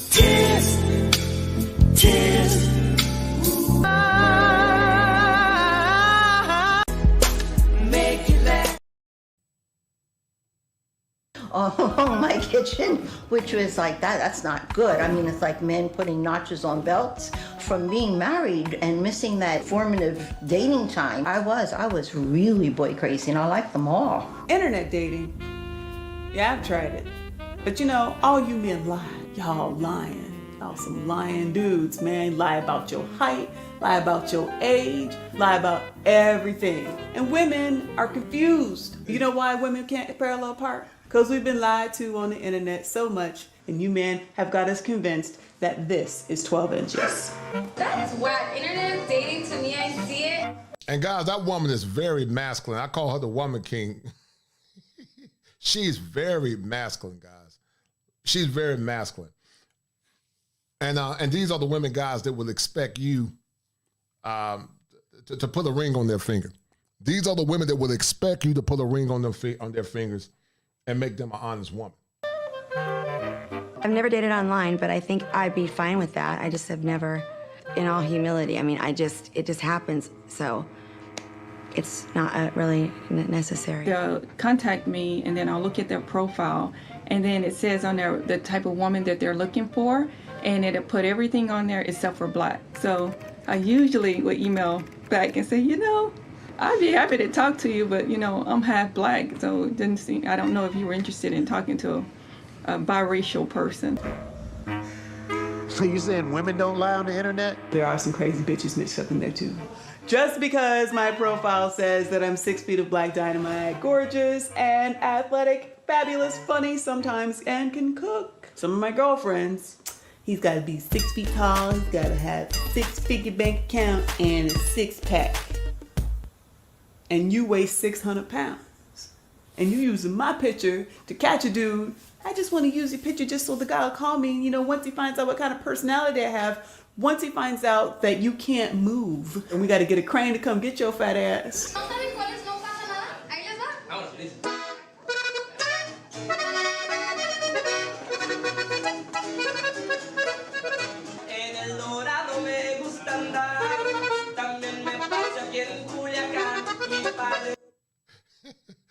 Shout out to Top Gun. Top Gun, I was thinking about you today, homie, man. I meant to call you, man. I've been so busy, man, trying to get this paper, man. But shout out to Top Gun. Top Gun is a kosher apprentice. He is a kosher apprentice. He is a part of my membership. I appreciate it. Top Gun said they viciously rack up HO Hall of Fame numbers like Rodman and Wilt Chamberlain after those divorces and breaks up. I was a foreman maintenance man. Top Gun is the foreman, not the foreman, but Top Gun is the foreman. He is the foreman of these 304s. Top Gun is the foreman, not foreman, but foreman, guys, of these 304s that got these schema afflictions. Because a lot of them guys got schemas, and a lot of them guys are not fit for marriage or relationships, guys, because many of these women are broken and they are damaged beyond repair.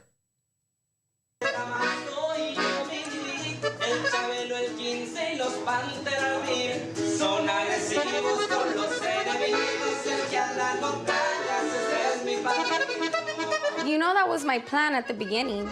Like when I was still a virgin, we were looking into selling my virginity. So I was really, really looking into it. So there was this girl apparently came out in Tyra Banks. She was selling her virginity, and she even actually got like $250,000 from a man that was gonna pay her like $1 million. And then at the end, it didn't even end up coming through, and he let her keep the money. My sister, I told her, you'll be my manager. Like, you get me to sell my virginity, and I'll give you like 10, 20%. I don't know what I had told her.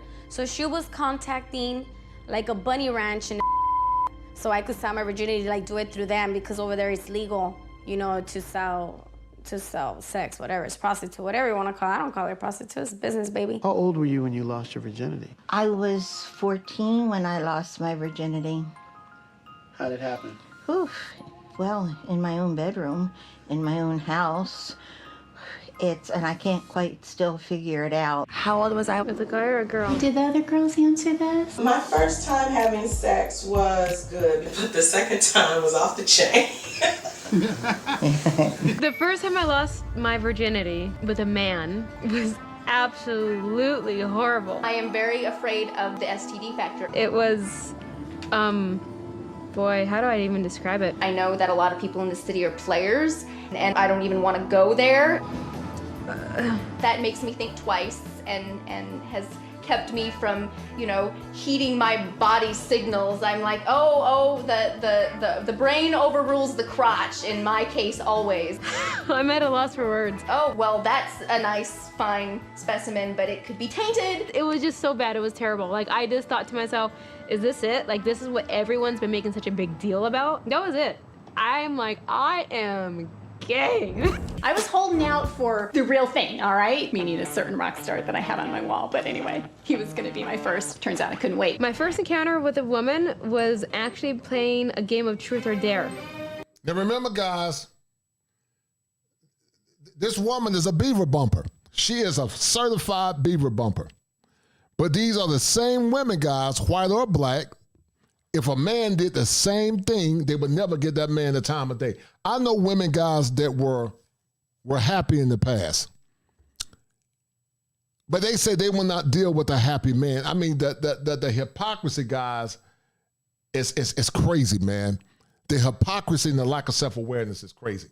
And that's why I tell you guys over and over and over and over again, you would be a fool to deal with the typical American woman in the West, guys, because the cognitive dissonance, guys, is so unreal. Cognitive dissonance is a condition that happens for a myriad of reasons. Many times in modern America, men and women often do one of the following. They deny the evidence. They become enraged when you present them with the evidence. They argue to ad hominem attacks, meaning they attack the messenger instead of the message. And they will fight you or flee because they cannot hear what you are saying. A condition such as this, tied into cognitive dissonance, often happens to those that have or lack self-awareness. They stay in a perpetual cycle of arrested development, exhibited by this.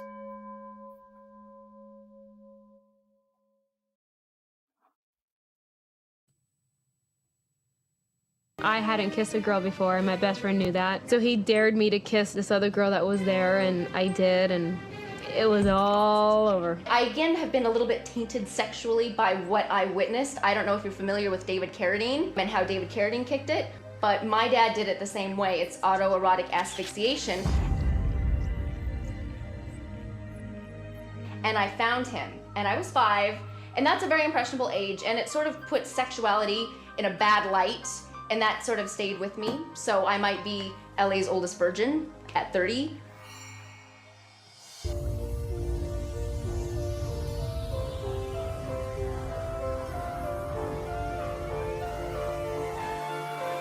My last romantic relationship was in 2010.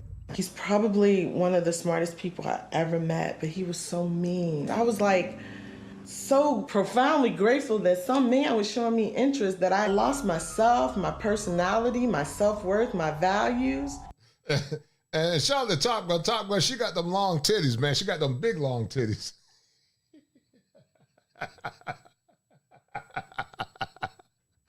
Top Girl, she got them big long titties. And yeah, T-Bree, I do have my practice, man. I'm doing a lot of things behind the scene. I'm getting everything started. I'm making a lot of transitions. If you want to chop it up with me, man, come hit me up at kosherclinician@gmail.com. That's kosherclinician.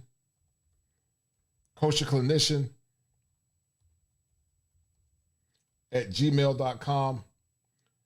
This is a non-diagnostic consultation. If you're in the Tar Heel state, if you got insurance, we'll talk about it. But this is for non-diagnostic consultations. And I'll tell you what my prices are. But shout out to my man, Sean Campbell. Sean Campbell shows like this always. Sean Campbell always showing love. He dropped me with the 50 spot a couple of days ago. And Sean Campbell, I'm glad my content is transformative and helping change your life. Sean Campbell said this. He said that I love what you do. I've been a sucker, simp, beta, but thanks to this content and therapy, I'm being transformed.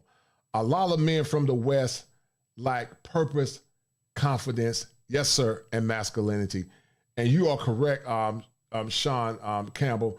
Many are not only sucker simps, but many are suckers for love. And that's why I tell men they don't need to get in a situation where they are compromising their power based on an emotional feeling that comes and goes. Because we know, Sean Campbell, that many women are not like the women from the past, like your grandmother and your great-great-grandmother. Fall comes to us in its own time. Fighters, keepers, losers, we and everything for that, I put up that wall. I said that will never happen again. So many people think that I've waited because of marriage or because I'm saving myself for Jesus. Neither of those have factored into my decision. I just don't place a huge amount of value on the institution of marriage. I mean, I think it's a great celebration, a great excuse for cake and a pretty dress. But to me, I don't know, the ceremony, so many end in divorce. I think if I found a soulmate, I don't need all that jazz to make it known. I just want to be with them. The hardest thing about being single, you know, I have to say that I haven't desired anybody to be settled down with or to have that togetherness with, and so it's not hard.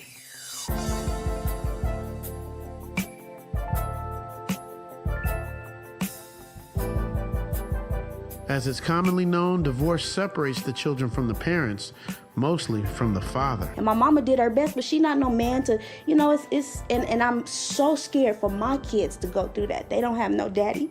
I don't want that for them. And I don't want to settle, though, just because I want to have a man around for them. Now, guys, listen to this delusional woman. Oh, my God. Woo! Listen to this delusional woman, guys.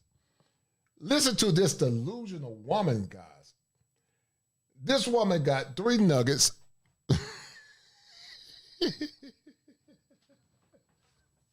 This woman, guys, got 3 nuggets by 3 different men. This woman got 3 nuggets by 3 different men, guys.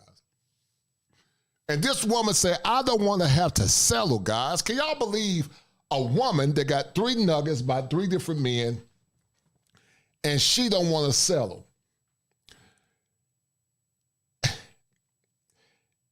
You just can't make this stuff up. This woman got 3 nuggets, guys, by 2 or 3 different men, and she's up here crying, talking about she don't want to settle. Any woman, ma'am, that dealt with you is settling because he will be taking care of the seed in the image of 3 different men or 2 different men. What man in his right mind want to take care of somebody else's children, not children? Because in the South, we say children. Who want to take care of somebody else's children? All our suffering, all our pain, somebody needs to be helped. Think about it, guys. And they need These women are so entitled and lack so much self-awareness that they minimize your self-worth. They give you garbage, and they expect you to be grateful to have their garbage. And I'm going to show you guys something in a minute because a lot of these guys is tied into something called narcissism. This is narcissism, guys. Shout out to Cool Jet. This is narcissism. This woman is delusional. I want a good man, and if I can't have no good man, then I'll just be by myself, and that's why I'm still single. I want to marry a man that's like my dad. Sorry,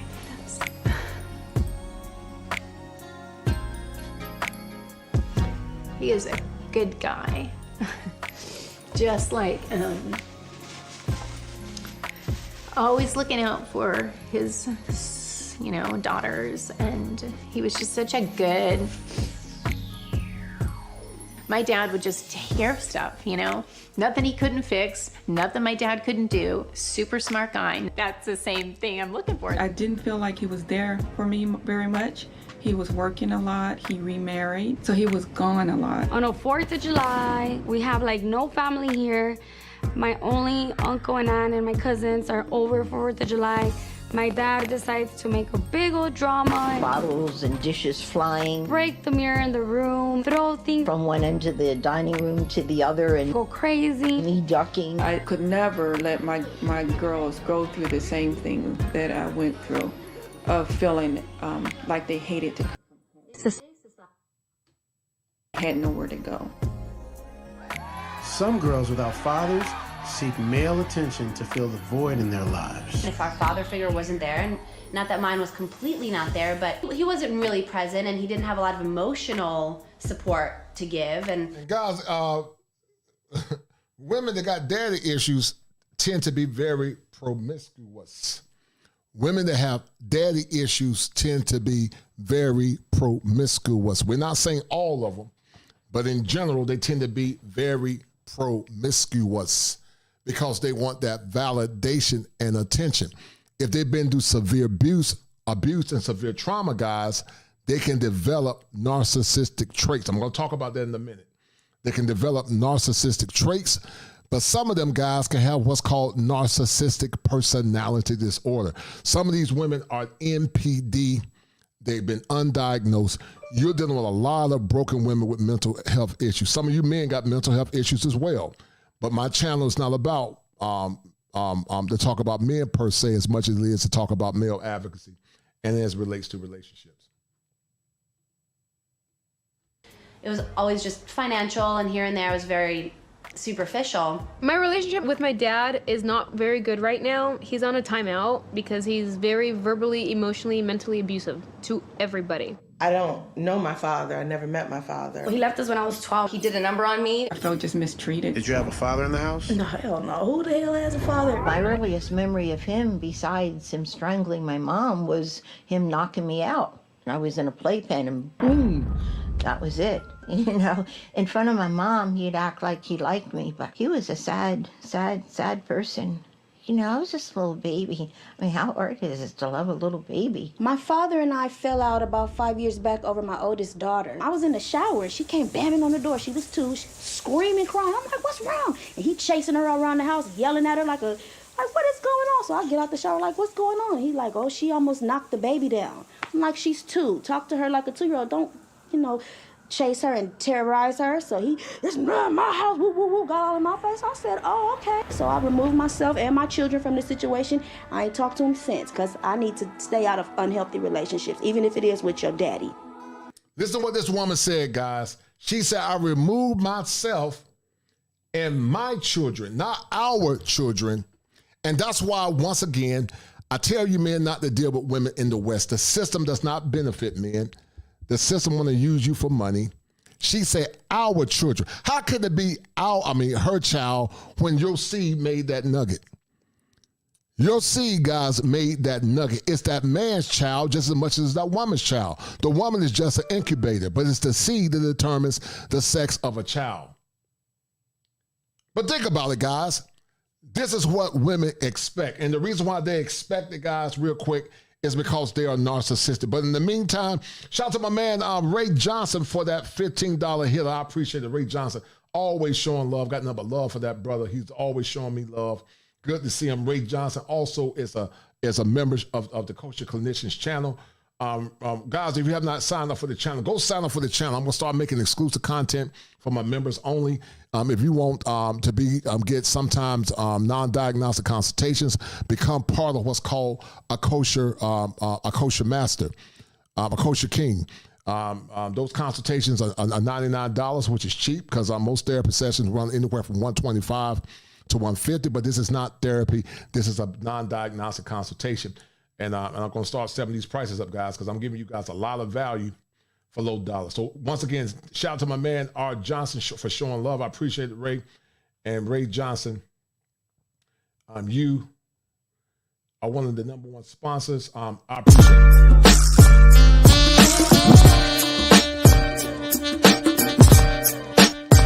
It's the money.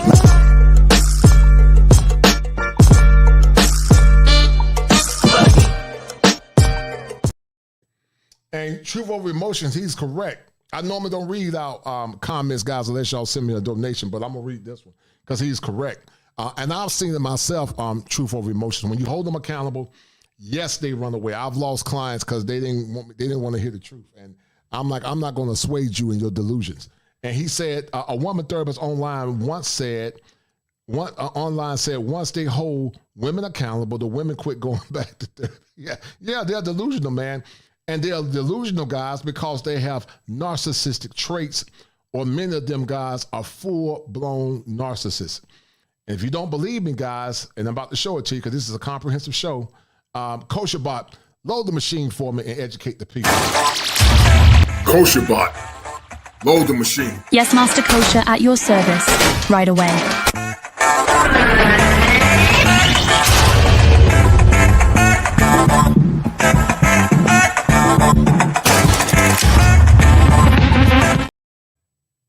the topic of modern women and narcissism has garnered much attention and debate. Narcissism, defined as an excessive desire for personal admiration and attention, is often associated with self-centeredness and a lack of empathy towards others. However, it is important to approach this topic with nuance and understanding, as there are different dimensions to consider. One aspect to explore is the influence of social media. With platforms like Instagram and TikTok, many women have the opportunity to curate and showcase their lives to a wide audience. This can lead to a certain level of self-promotion and a focus on external validation. However, it is crucial to remember that this behavior does not necessarily equate to narcissism but can be a result of wanting to fit into societal standards or gain self-confidence. Another factor to consider is the changing roles and expectations for women in society. Over the past decades, women have fought for their rights and freedoms, challenging traditional gender norms. As women continue to break barriers and achieve success in various fields, their confidence and assertiveness may be misinterpreted as narcissism or self-centeredness. It is also important to recognize that narcissism exists among both genders. While there may be a cultural tendency to associate it more with women, men can also exhibit narcissistic traits. It is crucial not to generalize and stigmatize an entire gender based on the actions of a few individuals. In conclusion, the topic of modern women and narcissism is complex and multifaceted. It is essential to approach it with an open mind and avoid making sweeping generalizations. By understanding the various influences and contexts, we can better navigate this discussion and promote a more inclusive and understanding society. And guys, many of them have narcissistic The divorce rate traits. for fatherless daughters. Many have narcissistic traits, and many of them guys are NPD because they have unresolved issues, unresolved family dynamics. Many of them need cognitive behavioral therapy, which is a universal treatment model. Many need internal family systems to help them operate through their parts. And many of them need a male therapist or a woman therapist that will hold them accountable. I don't have time to tell you what you want to hear if you're going to be under my tutelage and I'm going to be guiding you in the therapeutic process. And like my man said earlier, many of them do leave when you hold them accountable. And that's okay. If you can't take constructive criticism, you're not ready to be healed. Is 92% higher and 32% higher for fatherless sons. That's probably what's wrong with me now. I can't pick no man right because I don't have a foundation of a man telling me I'm beautiful coming up and telling me how my worth and telling me to save myself for marriage. I didn't have that. Research shows that girls and young women who have an unstable father figure are more liable to unplanned pregnancy, low self-esteem. But look what this woman is doing, guys. Now, she realized why that's important. But yet this woman took her children, not their children, away from the father just because he yelled at them or spanked the children. Remember, she had feelings over emotions instead of letting her logic rein her emotions. And that's why many of these relationships don't work, because they are slaves to their feelings. They're not evolved women. They're not like the Proverbs 31 woman. And that's why I tell men not to settle for modern women in the West. You are settling, guys, if you marry a modern woman. high school and college dropout, poverty, divorce, and sexually promiscuous behavior. Remember I talked about that earlier, guys. Remember I said that. Women that don't have fathers that got it, so they're constantly chasing validation. And so therefore they could be giving their bodies to multiple men. By the time you get through with them, they could be severely ran through. I mean severely ran through. And no man in his right mind want a woman that's allowed a bunch of men to put their DNA in them. That's why I tell you guys, if you're a man with standards, you need to up your standards and travel abroad with the understanding that foreign women are not perfect. Foreign women got game too, but you got a better chance of finding a traditional woman if she's around 35 on up or 33 on up in the countryside than dealing with these women. Many of these women in the West are broken irreparably, guys. Some of them have what's called histrionic personality disorder. I'm going to do a show on that at some point as well, but keep listening. My daddy loved me, and he told me I was beautiful and that I was smart, and he made sure that I was smart. He didn't just like fill up and say, "You're my princess," and made it empty. Yeah, I came from a really strong father figure. My mom and dad rock. My folks, they did a great job. My mom and dad have been married 50 years, and I love that about him. And he treats people really good.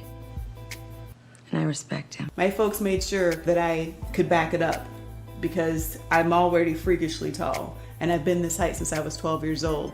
When you're this tall and you have a deep voice and you're in an all-white neighborhood and you are the black kid, you better have some confidence. I'm already at a disadvantage when I walk into the room because they've already got their preconceived notions about me.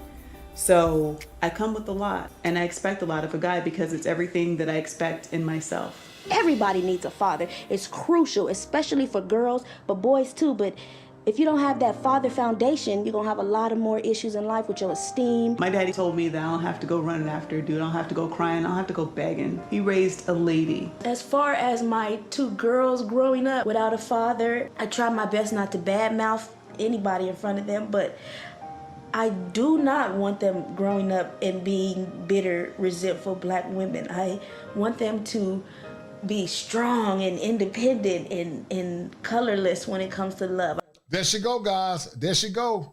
Instead of saying, I want them to be soft and self-sufficient until I can become interdependent. Because, see, that strong connotates that she wants to be by herself. And that's the biggest issue that a lot of modern women are having, guys. They teach their daughters to be strong and independent, which is a deficit mindset, instead of teaching them to be soft and self-sufficient so that they can become interdependent. Independent and self-sufficient are the same, but independence carries a very rebellious connotation, or independence carries a warrior connotation, or independence carries a defiance connotation. So you should teach your daughters to be soft and self-sufficient until you can become interdependent with your man. This woman is creating the same patterns that she's complaining about. And once again, guys, that is the lack of self-awareness. And that's why I tell you guys, don't waste your damn time dealing with some of these women in the West. They are broken, and they are severely damaged. I do want to stay with a black man, though, if possible. But I definitely don't want to rub up none of my insecurities and my baggage on them. But I don't know how to not do that. I'm confident I can fix practically any freaking thing. I can cook, and I could probably kick your ass. Look at the masculine, guys. She can fix anything, but the tools that she can fix anything with, she got those tools from men. The world that she could probably defend, she got it from men. And she said, I can probably kick your ass. See, these women are delusional because could she beat maybe an average guy or sub below average guy? Yeah. But the typical man that's her height or stronger would destroy this woman. He could probably break her jaw. He could hit her one time and knock her out. But that's how masculine she is and how delusional she is. And imagine, guys, dealing with a woman like this masculine and damn highly delusional. You might can beat some guys, but the average guy that's in good shape and he's lifting weights consistently, you can't beat him. He will destroy you. If you don't believe me, ask Clarissa Shields. Ask Clarissa Shields if you don't believe me.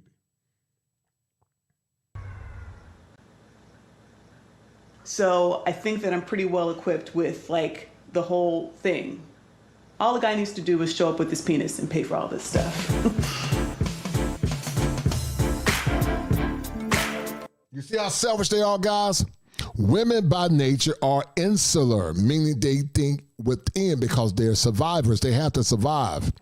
And so she basically sees this man as a utility, which is objectification. She's seen this man as a utility, which is objectification. But these are the same women that'll say, I don't want you to objectify me. So basically what she's saying, the only thing I need a man to do is to show up with his penis, and that's it, and pay for everything. So basically she's telling you how to be a man instead of you guiding her and telling her to sit her behind down on how to be a woman.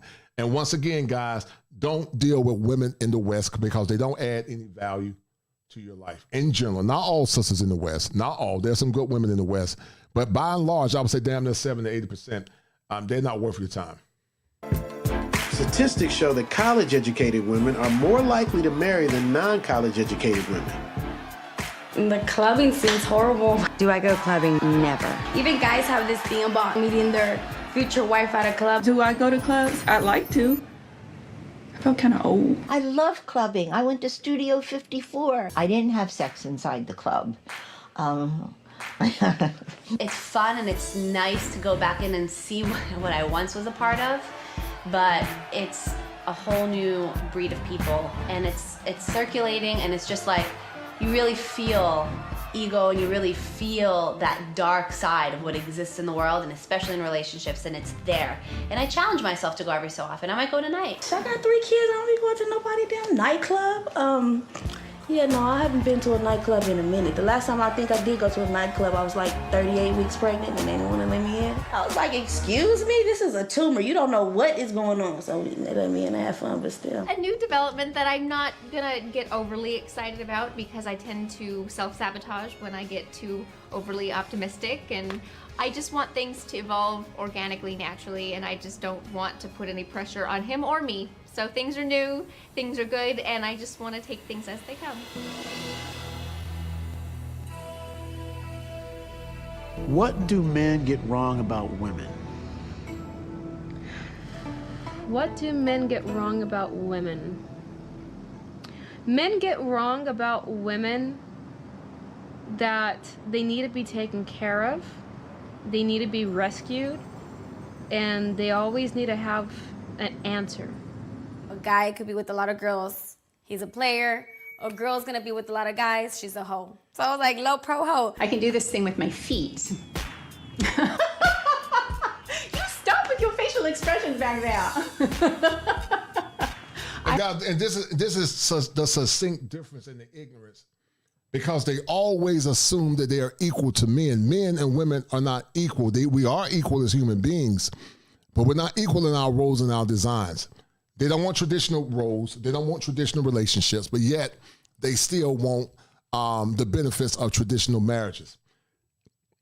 You cannot convince me that there are double standards between the sexes, but women many times don't call out their double standards. And when men say what they want, all of a sudden they're in denial about those said double standards. That's why I told you guys once again, over and over and over and over and over and over again, guys, you gotta be so careful who you get involved with, because this woman is sitting up here talking about double standards and talking about men and talking about sexual interludes. But this woman is not even aware of understanding what a woman wants. The sexual revolution has destroyed the West. It's destroyed women. It's destroyed relationships, and it has destroyed families, because a man can sleep with 100 women and he's not impacted by it. But a woman sleeping with those amount of men and taking their DNA, she's damaged. She doesn't even act right, because women were not wired to be with multiple men. But you can't tell them that, guys, because once again, they are highly delusional.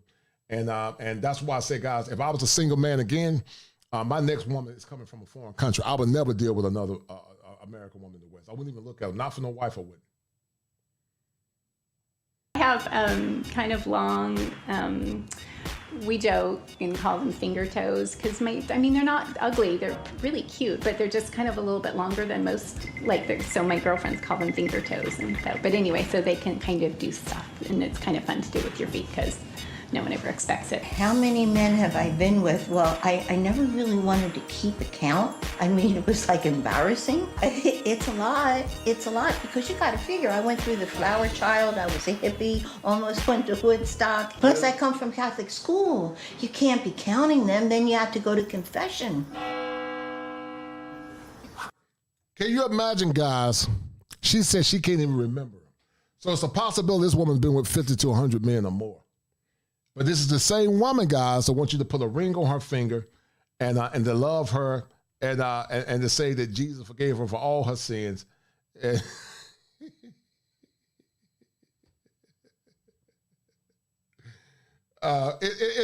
crazy, guys. It's crazy, and it's highly crazy. And guys, that's why I tell you guys, don't be a sucker for love. And please, guys, please don't be a simp.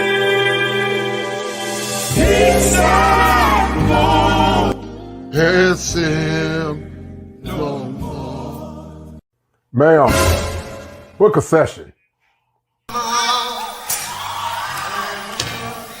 Why do you think a woman who is an average looking, below average physicality, below average weight, can sit around talking about they're going to hold out? Or wait, what are you waiting for? The answer is what many are waiting for is a sucker. They're waiting for somebody to go ahead and say, you know what? Even though you got 200,000 miles on you and had a couple of wrecks, I'm going to go ahead and pay brand new prices for it. And that's what they're waiting for, guys. They are waiting for suckers. They want Top Gun, the International Quiet Storm, and all these successful single men that made good choices to come back and take care of all their children. All my And all them seeming to be collected over the years. All our dealing with so many suffering, all our somebody needs to be held accountable, and they need to What's pay. the number one thing women want in the bedroom? You know what? If I were to invent, though, if I were to be an inventor, I would have like a sexual toy that's also a GPS device. That, you know, like if a dude gets like in the wrong area of you, it'd be like recalculating, and it'll just tell a dude exactly where to go. That's what's up. The number one thing that women I feel want in the bedroom is stamina. How long can you last? Please don't just be out in 2 minutes, 7 minutes, 12 minutes. No. See, that leaves me out. I'm done. Oh God, why? And then you're so selfish you can't come back with it with round 2. Are you kidding me? And then when it's time to nudge and come on for round 2, like for real? Okay, that's so selfish. I don't like that. That's probably the number one problem, I think. Yeah, you laughing, okay. You single too, ain't you? I know exactly what it is. For a guy to take his time to please the girl first, because we take longer, it's harder for us to get there, so if they just want to go in and beam and that's it, it's over. So tired of that. If I'm in a relationship, I want it a lot. I want it all the time, but I never get it. So that's why I eat. I don't have sex for comfort, I have food for comfort. My son is so brilliant. He speaks Mandarin. He is just on the ball. I got him in college-bound Saturday school. They got iPads. They are finna be something. Sorry that I done picked these sorry mother... Excuse me. But no, they... No, that's not funny. It's This not. is real. How does it make you feel? I want to laugh it off because deep down it hurts me to the core of my soul. And I... Shout out to Top Gun. He said he without body cast the first stone. And you know what? I'm Top Gun. The woman that got the long titties, man, I think she like you. She told me, Richard told me to tell you that she said she wants your number, man, so she can holler at you, man. But guys, you know, all jokes aside, this is what they think of you. This woman wants you to take care of her nuggets that she had by 2 or 3 men. Them children gonna probably come first. Her job gonna come first, then her children, then her dog, and your goofy behind gonna come in last.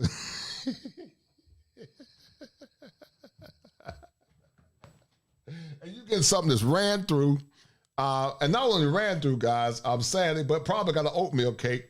And but they say they deserve, not they desire. Because women, when I grew up, and my mom grew up, and my grandmother grew up, if a woman had kids, guys, they were humble. But these chicks now are not humble because they're delusional, and they want to give you the moon pie or the oatmeal cake special.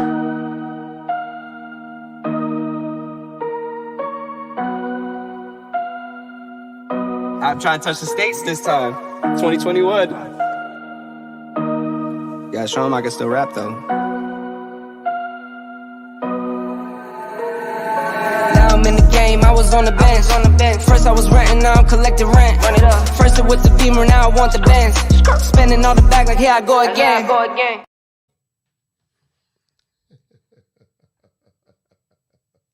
I feel like it's my fault because I done the one laid down with you and had these kids, but it is so trifling. That's the good word. Marriage to me is like a whole other journey, but now you just have somebody to share this journey with. Your best friend is what you hope to marry. We were married for nearly 9 years, and we separated at 8.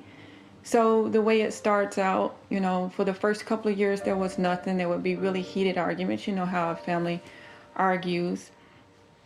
And a lot of maybe verbal abuse, name calling, you good for nothing, that kind of stuff, and you're nothing kind of stuff. And then maybe I think it was a couple of years into the marriage, the first time he put his hands on me, it was a choking episode. So he kind of picked me up by the neck and threw me against the wall and just choked, which is a horrible, horrible feeling. After that, after the first time, you're kind of stunned. My husband, abused me, so I was actually gonna leave. But the next morning, as I'm trying to drive, he's out in the street on one knee crying, "I'm so sorry, I was drunk. This is what really happened." And you're thinking to yourself, well, he was drunk. He's in front of everybody crying not to leave him. It's not gonna happen again. 6-7 months later, it's a slap or definitely a push, and then another slap, and it was always right here because I had to go to work. So it's always open-handed, right here or right here. My stepfather was physically abusive, welts all over my legs, abusive with a capital A. My father was sexually abusive also. I wasn't that young. And once again, guys, my heart goes out to this poor woman. But that's what happens in families many times. These women are broken. This woman, guys, could have an unresolved issue. She could have a personality disorder. She could be borderline. I'm not saying she is. But that's a lot of trauma. And guess what? It happens to both men and women. Trauma is not victimless. It happens to men and women, sadly. I was probably like 7. But I learned about it as a teenager because I always thought somebody had murdered him, because that was so much less shameful. Why else would there be a bag on somebody's head? He'd been... Bitch, you're not taking my kids. I don't know what got into me, but I leaned over and said, yes, I am. He would tell me like, well, let me check you down there because you might have something that, may affect you or hurt your health or something might be wrong, So, I don't know, I guess I just trusted. I didn't think, my parents never taught me,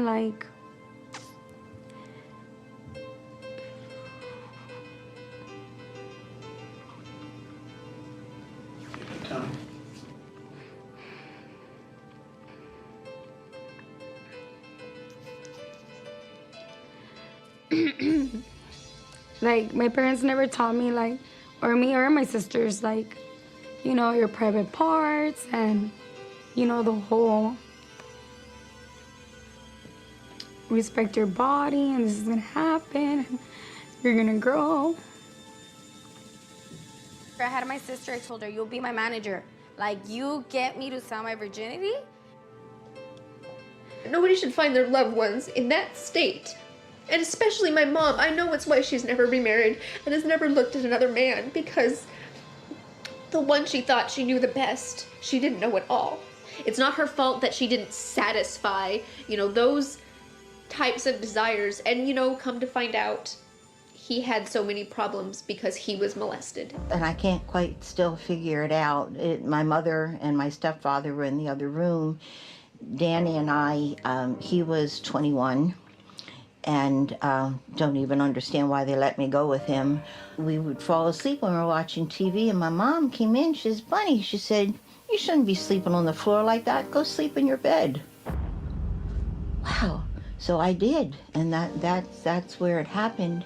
And the only thing I can kind of figure out is because she knew about my stepfather being so bad that he was a man and he would take care of me. That's the only thing I can fathom as to why she would have let me stay with Danny. We used to live in the back house. It was a garage, but it got turned into a house. And then there used to be 2 front houses. And the house in the middle, they used to live this man. And he was friendly person. We were there for 5 years. There was a gang of little kids all over the block. Everybody used to hang out with him. Everybody was cool with him. And then things happened. All right, let's turn the cameras off. You okay? The owner of all the houses, he used to serve food, goat meat, at parties. He was like, you want to work? So he picked me up and I went into the back of the van and he was driving and I sat in the back of the passenger. So I didn't even notice it was in the passenger seat this whole time. And then it wasn't, I believe, till we got off. Or maybe I noticed inside the truck when we were barely on our way. that it was him. And I was like, oh my God. And I didn't know what to do. And I remember thinking, like, should I grab a knife and stab him? Should I kill him? Should I jump out of the truck? I think what was more hurtful was that the man that asked me to, like, go help him, like, he knew everything that was going on. He knew, like, I wasn't the only victim. There was other victims. Like, he knew everything that was going on. So why is he even working with him? Why is he even with him? Like, is he one of his? How come he was never arrested? It's because people don't report it. 1 in 4 girls and 1 in 6 boys have been molested by age 18. He didn't rape me, but, like, he used to touch me and look at me down there. So when I went to go tell my parents, like, they were like, where did he touch you? Show me. And, like, in my mind, it was just like. And guys, it gets worse when children don't have fathers in the homes. It gets worse when they're not dads in the homes, guys. Not having fathers in the home actually exacerbates the issue. And it's unfortunate. My heart goes out to this young lady. But as I said earlier, guys, it impacts both men and women. It's not genderless. It impacts both sexes, sadly. Really? You want me to take off my pants and show you? Like, he wasn't understanding that it was just like a tough situation. Like, I didn't know what was going on. Like, I didn't know what was happening or not, and like, he wasn't approaching, like, the situation as you're my daughter, I have to protect you, I need to talk to you about it. He didn't understand what was going on in my mind, in my head, like how I was feeling, you know, as a kid. Like, I was scared, I didn't know, so. It's a sick cycle, and it has to end somewhere. And it was going to end with me. I was never going to look at a man sexually because it was so sick and wrong, and I couldn't. I was disgusted by men for so long.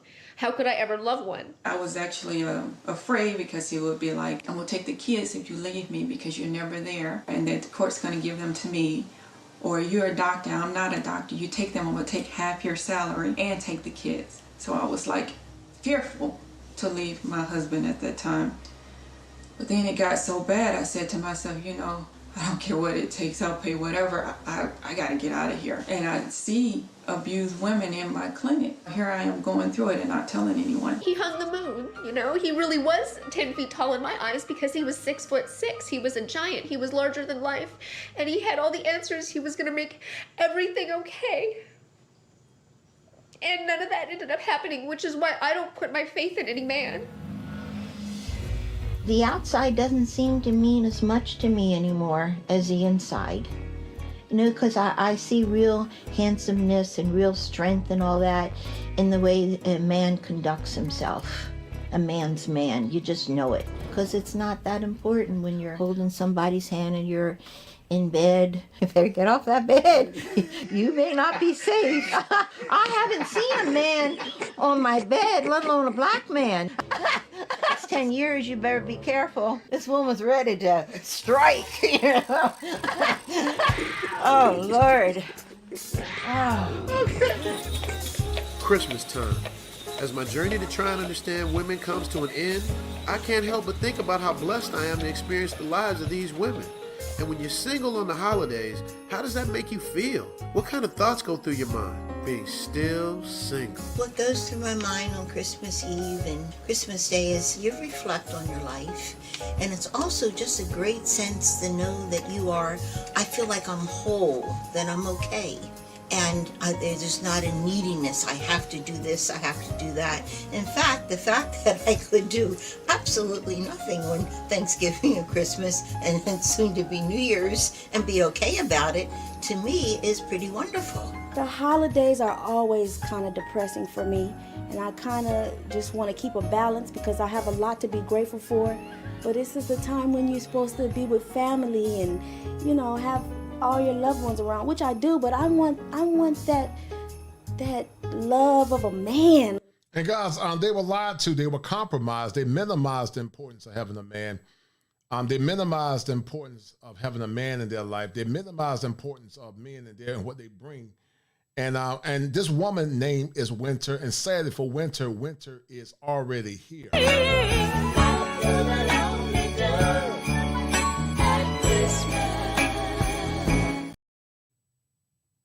Like, just keep me warm at night, but I still want to be married one day, and I still want to change my last name and have one name on the mailbox and just be a family and wake up and cook and clean and all that, and I just want the American dream. This is one of my children, Bronx. He's 5 and he speaks Mandarin. He's dual language. I got him in college. Well, he's gonna be the best black man you ever seen. Obama ain't got nothing on this brother. 我们会的天，到我的正方形，慢慢走，很安静，看老师。Ain't he great? My ideal man. And sadly, guys, this little boy, if he don't have strong men in his life, will grow up over-identifying with women, and he'll grow up over-identifying with the things that are important to women instead of standing in masculine principles.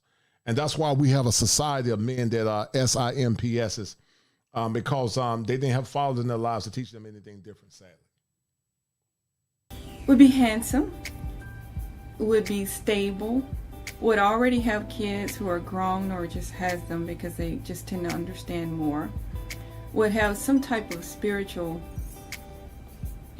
foundation. Business types, biology professors, rocket scientists, investment bankers, thinkers, guys who are really heady with an edge, and then they have enough room in their life to take on somebody like me, and has a really strong constitution that probably came from his upbringing or from the success that he's been able to attain or something like that, but he's a strong character. He has a really strong relationship with his family, with his God.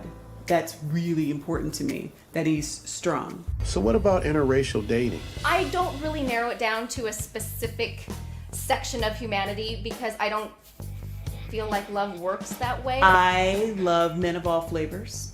I am not going to discriminate. I love black guys, I love white guys, I love Latino guys, the Chinese dude who's trying to holler, dude on a bike trying to deliver Chinese food, rode by me the other day. He's like, "You so sexy." It's funny to me because I'm so attracted to black men, and that confuses me. I'm scared to date outside my race. The biggest fear I have with that is in the back of their mind they calling me a n***, and I can't do it and I won't do it. Because if you slip up in an argument and say that...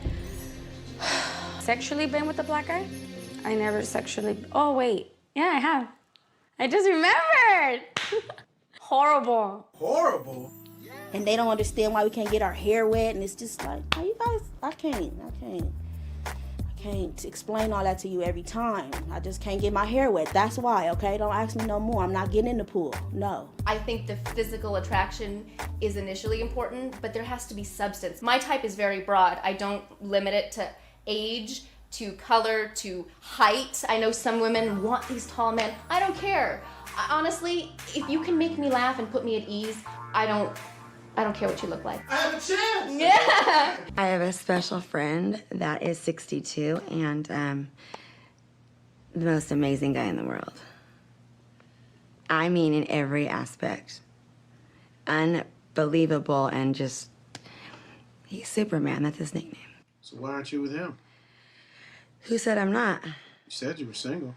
Single, I'm not married, I'm single. I'm at that point, and I don't have to find someone, which is a great feeling because I'm very happy unto myself. I do still believe in love. I just haven't been able to master it. If I never meet anybody and I'm alone forever, and it's just me and the kids, I mean, kind of in the back of my mind, I figured that's what's gonna happen. I guess it is gonna have to be what it is. I'm gonna just have to stock up on batteries and just have a hell of a collection of toys. But no, I don't wanna be by myself without no mate. I wanted to have a father figure for them while they're kids and young. Like, well, I grew up with a dad too.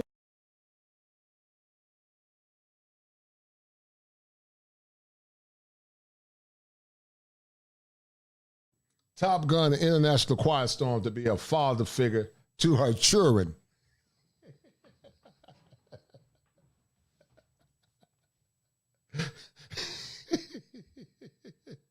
She want Top Gun and the International Quiet Storm to be father figures to all her children, guys. Not children, but children.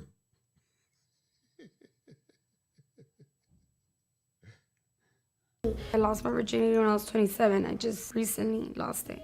It's not hard to have sex. That's not the problem.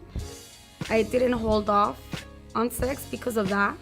You know, I just kind of, without even thinking of that, like my perspective was more like, when you lose your virginity, it's gonna be the biggest mistake of your life. You have to be financially, mentally, emotionally ready in case you get a kid and the guy leaves you.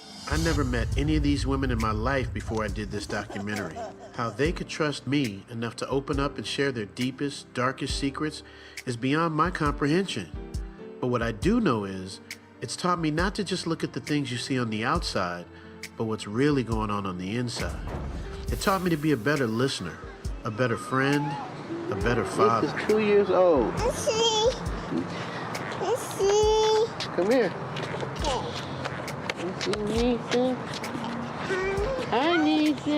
The advice I would give to somebody in my shoes, a single mother raising these kids by themselves without no help. And listen, guys, look at this. Look at this single mom. Hold on. The advice I would. And so, you know, guys, she's plump. You know, she cute, you know, but she heard them popped out 3 nuggets. She popped out 3 nuggets. And she want one of you silly men to come back and put a ring on her finger.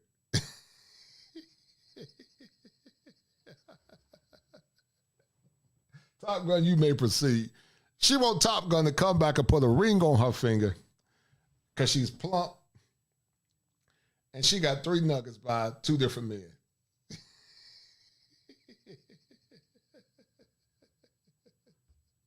Would give to somebody in my shoes, a single mother raising these kids by themselves without no help, and these deadbeat daddy no goods ain't helping, is, girl, you just have to pray it through. You gonna have to be the mama, the daddy, the grandma, the grandpa, the chauffeur, the cook, the nurse. You gonna have to. And I know you don't want to sometimes. I know it gets hard, but you have to muddle through because it's gonna be worth it in the end, and they're gonna come out and be the best citizens of the world. You're gonna be so proud. They're gonna take care of you. They're gonna love you. And all that sacrifice is really going to pay off. At least that's what I tell myself. At the beginning of our documentary, you were a bona fide rock-hard lesbian. What happened? What happened was I got turned out by a black guy.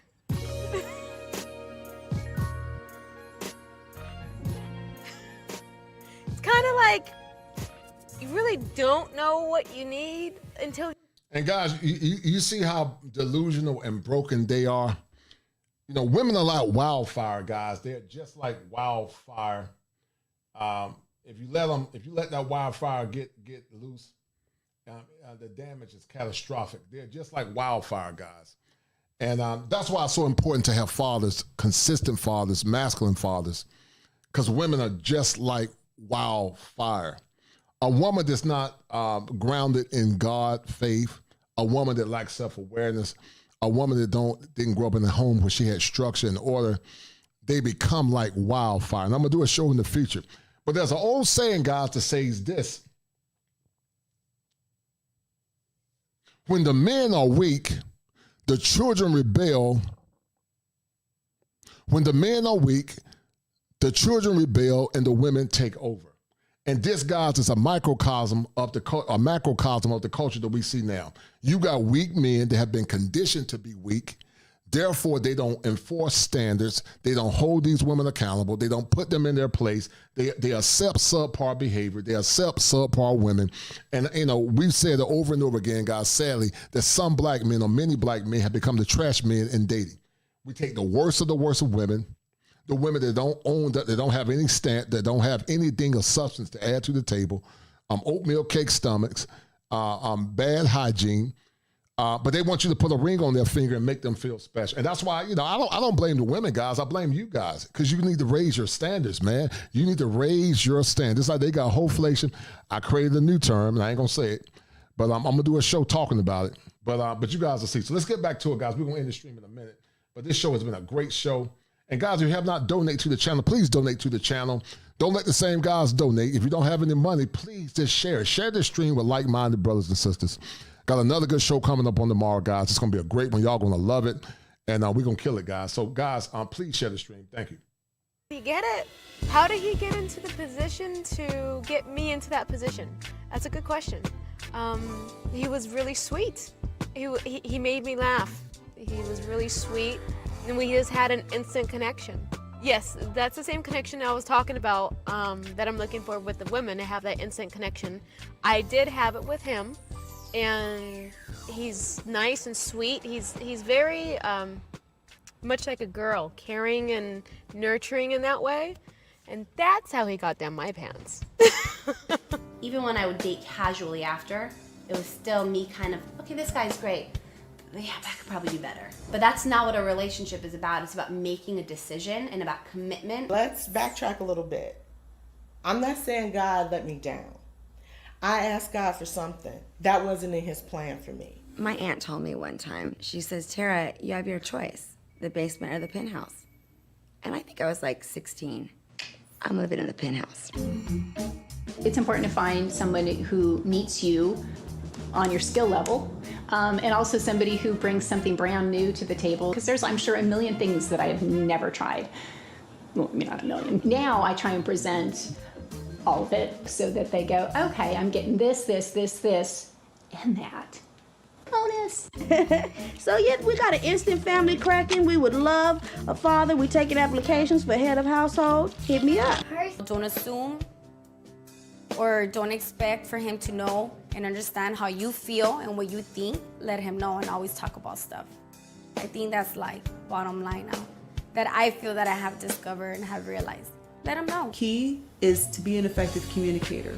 And I think that in the age of texting and Facebooking and that sort of thing, people kind of lose sight of the art of still speaking to people.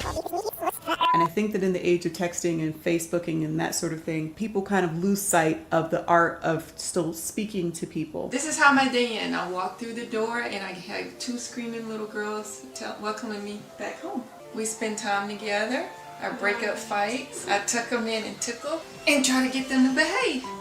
I took them to Vietnam for the first time in December, and the most important thing they learned was that they were loved, because our family here is very, very small. But when we went to Vietnam, she was able to meet a grandmother, 4 aunts, 2 uncles, uncles-in-law, first and second cousins, and they were spoiled beyond belief. So the most important thing they learned was love, and then Vietnamese culture and pho. So I heard there was a change in your status. Yes, I'm happy to report there has been a change in my status. I am no longer LA's oldest virgin because I got me some. Gave up my V card, got it punched, so to speak. It was at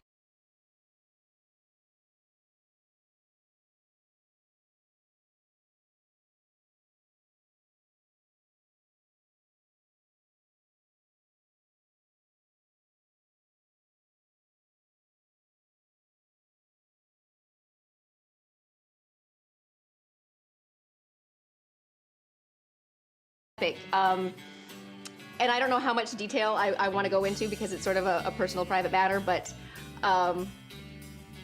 it was truly wonderful. Not awkward. It was just bliss. You know, it was everything I feel like I'd been waiting for. It was meant to happen, and it just evolved so organically. No, it didn't hurt, because while I may be a virgin, I know how to be the master of my own domain and give myself my own pleasure, which is why I never really thought that it could get any better until now. You know, there's something to be said for the connection, for giving pleasure to another person, not just having them do things to you. And that's what I was missing. You know, a toy can't deliver certain things. You know, it can give you an orgasm, but that's not enough for me. You know, that's never been enough for me. And that's why I waited till I found the right person who could satisfy me on every level, make me laugh, challenge me, make me want to be a smarter, better person, somebody who makes me feel beautiful. I've never felt more beautiful than in his presence. Sorry. But it's scary. It's really scary, because now that I've given so much of myself to another person and experience something so great, I think, well, gosh, there's a chance I could lose it and be worse off than before. But I'm not gonna let that stop me from taking this risk, because it's the best thing I've ever done. Looking back, I don't have regrets, because even the not right guys that I picked for myself, the difficult relationships, helped me work out and heal a very difficult childhood. So all the fighting and all the rejection and all the things that I went through helped me just get rid of all the pain that had been inside of me from having that stepfather from hell. But now I'm all cured. I'm ready. This next relationship, if it's gonna be a good one, let me tell you. After following these amazing women in their lives for all... Now, guys, this is where it gets interesting. This, guys, is where it gets interesting. You guys are going to be shocked when y'all hear the ending. This is where it gets interesting. Some never learn. Some never learn. And the more things change, the more they remain the same. And you guys are going to see on the end how foolish this episode gets and why it's not in your best interest to deal with women in the West. Women in the West. Hold tight. Almost 2 years, I learned so much I couldn't possibly fit it all into one documentary. My daughters are growing up fast. I've learned that I set the mode of what they're looking for and how they should be treated. I tell them they're beautiful and let them know their worth, and maybe someday they'll want to marry a man that's just like their dad. Or maybe not just like their dad. We don't need no bloopers. Oh, whoa! Oh! Did you see his face?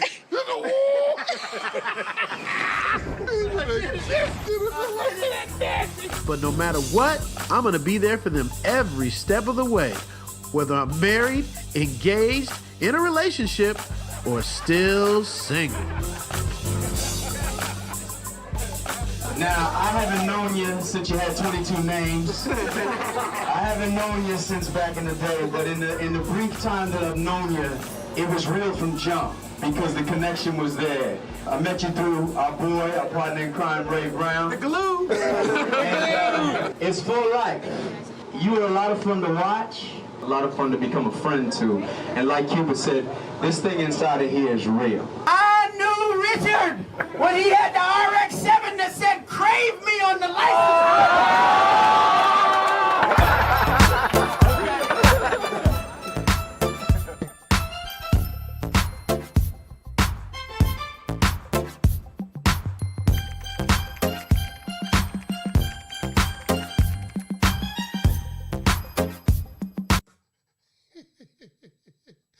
Top Gun and Quiet Storm, Lisa said she wants y'all phone number.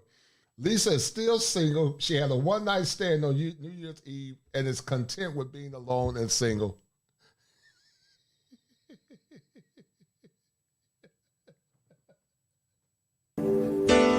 Fall comes to us and it's on time.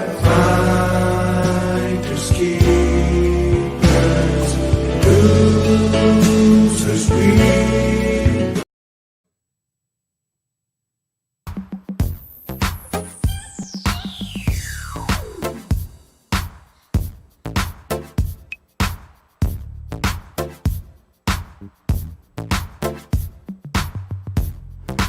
And guys, men of them are just like children. Just like children. It's hard to find a mature, cerebral, grounded woman, man. It's so hard to find, man. God, it's hard to find. And this is what you single men got to choose from. The ones that make good choices. We're not talking about the dusty ones that cause chaos, but we're talking about the good brothers, and good is subjective, but good men that have made good choices, like, you know, stayed out of trouble, you work hard, you didn't have kids out of wedlock, you got your money up, you're taking care of your health, you're taking care of your body. But this is what that's what y'all got to choose from.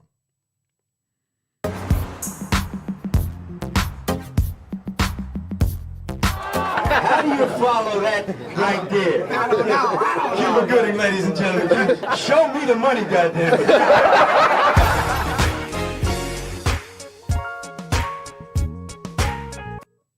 Tara had 4 marriage proposals, guys. And she turned them all down because they have an infantile mindset. They over-appraise themselves, and perhaps the men that wanted her, she didn't want them because she thought she was better. And she and the men are both victims, guys, of carnal hyperbole.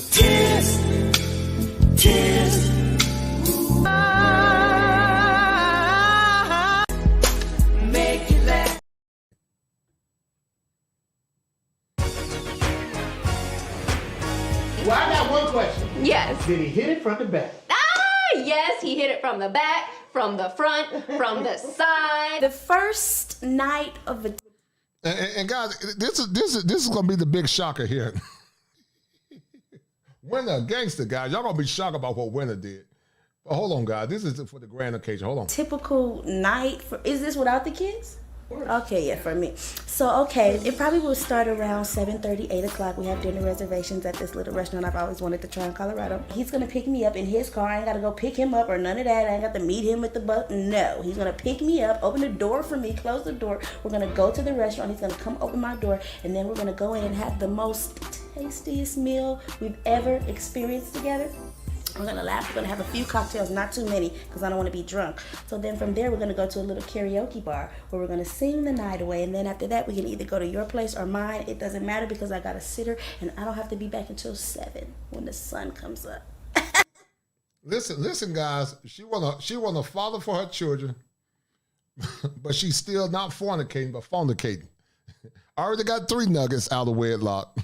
Had 1 nugget from a one-night stand, what some would call a 304.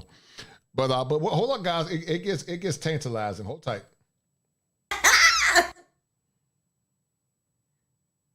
Listen.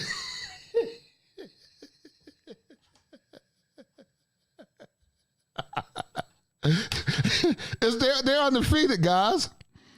They are undefeated, guys. They are undefeated. This heifer, guys.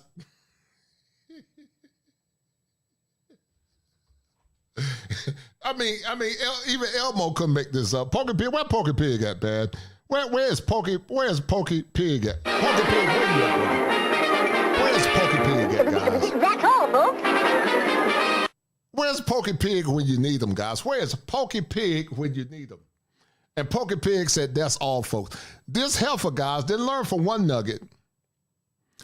She didn't learn from 2 nuggets. She didn't learn from 3 nuggets. Now this heifer, at damn near in her 30s, ran through oatmeal cake stomach, and then she got 4 nuggets, like Count Dracula said on Sesame Street. A 1, a 2, a 3. She got 4 nuggets, guys, and she want Top Gun or International Quiet Storm, Jay Sharp, Pooh Man 13, or any one of these brothers that take care of her. And she wants y'all to take care of her, guys. And all of her children. Not children, because that's too bougie. But all of her children, guys. Somebody needs to be held accountable, and they need to pay. You can't make it up. You can't make it up. For a man, it's that sense of, you just feel it.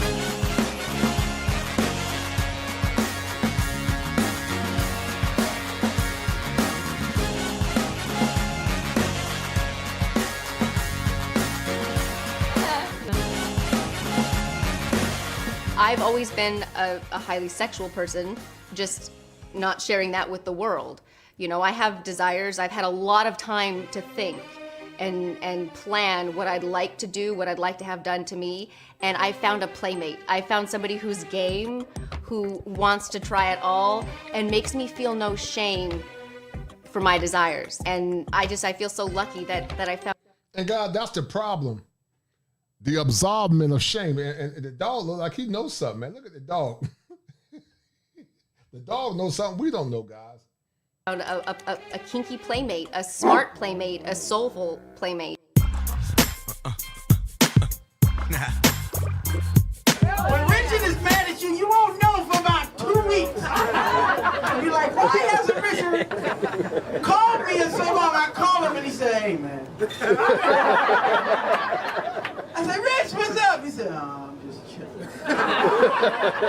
What's wrong with y'all, man? You know, why did you blah, blah, blah? And everybody here knows blah, blah, blah. Shema, I know you know blah, blah, blah. We were in the gym, and these dudes got in a real fight, and it was like over blah, blah, blah. So back to what I'm going to say, I'm going to cut this short, because I can go, they'd be like pulling in, be like, you got to get these niggas off the boat.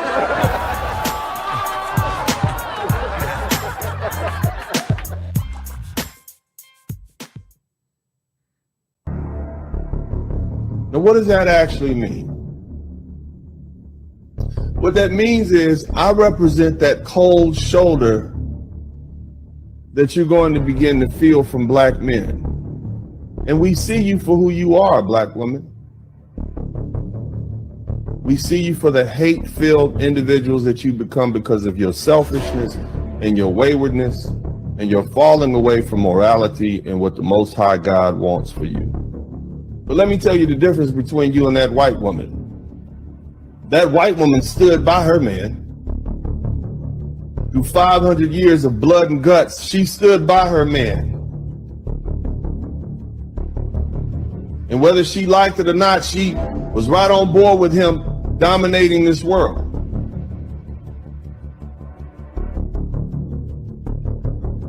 The Asian woman has been oppressed. The Asian man has been oppressed by 500 years of white male domination. So has the Native American and the Indian in India and the African and the Arab man, everybody. It's the white man's time to rule. Everybody gets. Hey, girl, you gonna eat your cornbread? Don't say nothing. You talking to me? Yeah, I think he's talking to you. 腰はひねって S 字型。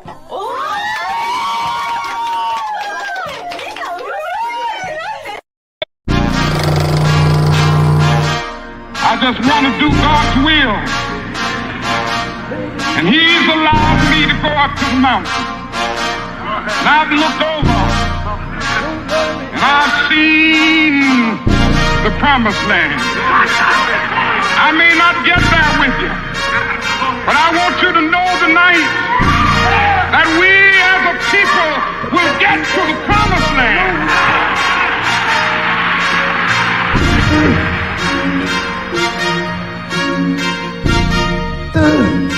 To exclusively marry black men. We are in the middle of a crisis. Black men are in crisis. And anybody who denies that black men are in crisis is ignoring the data, the science, the research, the statistics. It is not a figment of your imagination that there are not enough eligible black men to marry. It's been an honor serving with you all. Autobots, roll out. We rolling. Nanobots, transform. She lie on them brothers, separate uncles and nephews and cousins and try to pin us against mothers. How you a woman but ain't got a man for protection, but you undercover? How do you think that we suffer? Thought we were sisters and brothers. Now you get birthed in the gutter. When they rap, they the same ones that cut you. Be the same ones who yelling they love you. Be the same ones who calling me nigga. After that, wanna say I'm his brother. Yeah, she lie on them brothers. Yeah, she lie on them brothers. Yeah, she lie on them brothers. Yeah, she lie on them brothers. So all going on in your man, you don't get it. And using your women as splitters, then hit us. Put you in place and our family ruin. Target your boys, you don't see what they doing. We gotta beat them, you wanna join them, we just leave them. Your feminist feminism, more like treason. Politics, you don't even follow leaders. First is master, probably cause of your Jesus. God is white. Isn't it obvious? Well, that is obvious, but we don't know if it's obvious that God is white. The Honorable Elijah Muhammad teaches us that Jesus did not have blonde hair and blue eyes. The Honorable Elijah Muhammad teaches us that the images of Jesus that are on prison walls and churches throughout the world are not historically correct, because history teaches us that Jesus was born in a region where the people had color. There's proof in the very Bible that you ask us to read in Revelation, 1st chapter, verse 14 and 15, that Jesus had hair like wool and feet the color of brass. Just what are you saying? I'm not saying anything. I'm proving to you that Jesus was not, and I might quote one of our Indian brothers, he was not a pale face. This would have been a dick, you been believe it. You reap the benefits from your achievements. Penitentiary, all we get is to eat it. But God on our side, baby, we gon' beat it. She down them brothers. She down them brothers. I'm big on you. I'm the biggest, baddest. Separate uncles and nephews and cousins and try to pin us against mothers. How you a woman but ain't got a man for protection, but you undercover? How do you think that we suffer? Thought we were sisters and brothers. Now you get birthed in the gutter. When they rap, they the same ones that cut you. Be the same ones who yelling they love you. Be the same ones who calling me nigga. After that, wanna say I'm his brother. She down the brothers. She down the brothers. She down the brothers. She down the brothers. She down the brothers. She down the brothers. She down the brothers. She down the brothers. Break up all these black men with what? And they don't give a fuck. Yeah, this man hit me with fucking grabbed a rock and it hit me in my fucking face because I would have given him my number. And all y'all just fucking watch. You don't see that shit? You don't see that shit? What y'all do? I want y'all to be a man. I want y'all to be a man and fucking do something. Y'all gonna let a man hit me in my face. Roll out. Transformer. Roll out. Transformer. Roll out. Transformer. Roll out. Transformer. Roll out. Transformer. Roll out. Transformer. Roll out. Transformer. Roll out. Transformer. Roll out. Transformer. Roll out. Transformer. Roll out.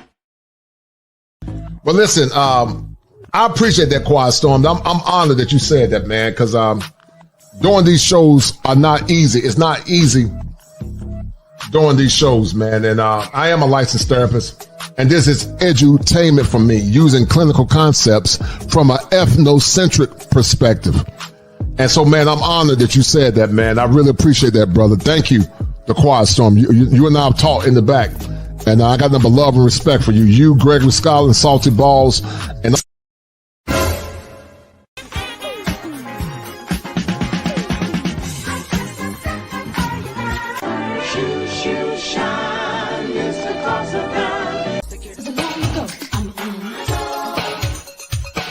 membership channel of the Kosher Clinician.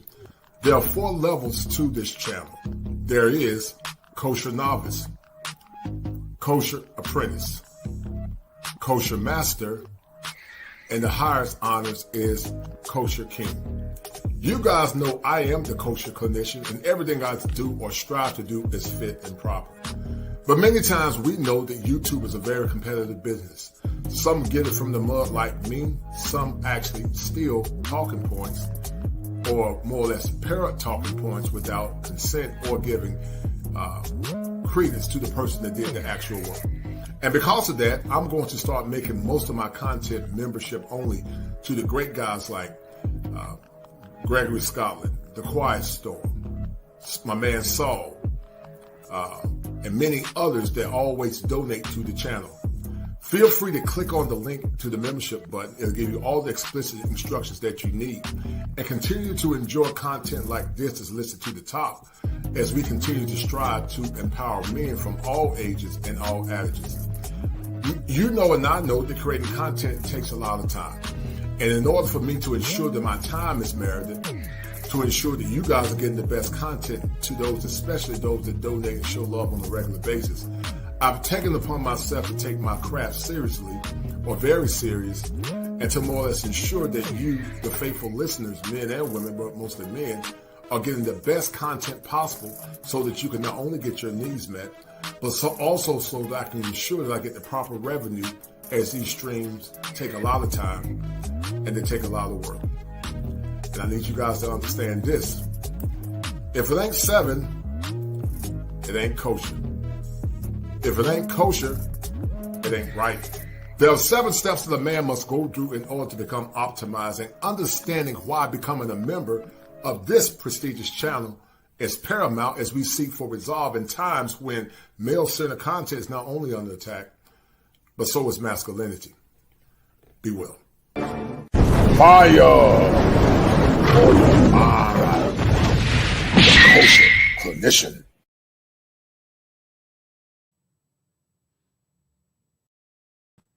All right, guys, we're going to end it. Thank you guys for tuning in. We got another powerful show on tomorrow, guys. Y'all going to love it tomorrow. I got a good one for y'all on tomorrow. Y'all going to really enjoy that, man. I got to get me some new headphones, man. These things are dusty. They're old. And I had these cheap things for about 3 years, but I'm about to get me some Sennheisers. It'll cost about $200, man. So, guys, if you want to support the stream by helping me get me some new headphones, as you can see, these are shot. Go ahead and join the membership, guys. I look forward to this year. This is going to be a great year with God's grace. I look forward to continue to empowering you young men. And I look forward to continue, guys, to have the conversations that are necessary and the conversations that are necessary to get these questions out and to get these to get these conversations cooking, guys. So once again, guys, go ahead and join the membership. And shout out to all the people that donated on tonight. But before we end the stream, I want to send special shout outs to everyone that donated on tonight. The first one was Salty Balls for the $20 cash out, followed by the International Quiet Storm. Thank you, sir. Followed by MC Recovery and Wellness, followed by Top Gun, followed by Top Gun again, followed by my man Sean Campbell showing love. I'm glad this show has helped you, Sean, and that really touched my heart based on what you said, and also followed by Top Gun again.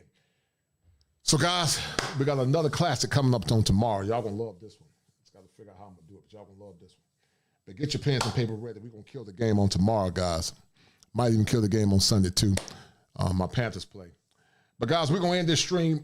Thank you guys once again, guys. And guys, y'all love yourselves. See the world for what it is. Remove the veneer that's been over your eyes for so many years. And start living your lives on your own terms, guys. Because tomorrow is not promised to no man. It's not promised to me. And neither is it promised to you. And if you don't believe what I'm saying, guys, ask my man, Dr. Ron. I've never said this before. I've never advocated for this before. I'm going to let Quentin and How To Man have it after this. This is crazy. I have never, ever said this that I'm about to say right now. And I didn't think that I would ever come to this point. It's time to get y'all passports. Nairobi, New Year's Eve, 2023, going into 2024. Yeah, we're doing the damn thing, baby. You see what I'm saying? We're doing the damn thing. You ready?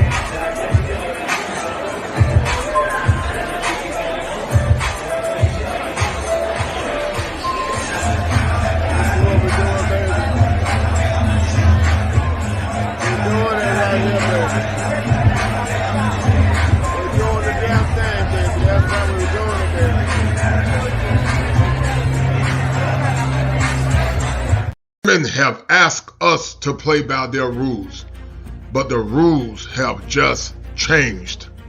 Nanobots, transform. I am Kosher Prime, Sentinel, Captain, Advocate for men. We have crossed a threshold in a time where men are under attack.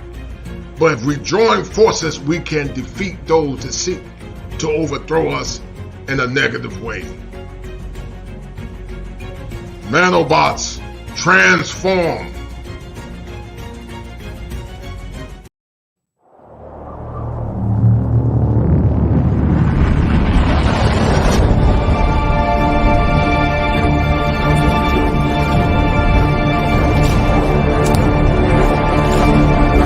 Fate is before you. Choose wisely.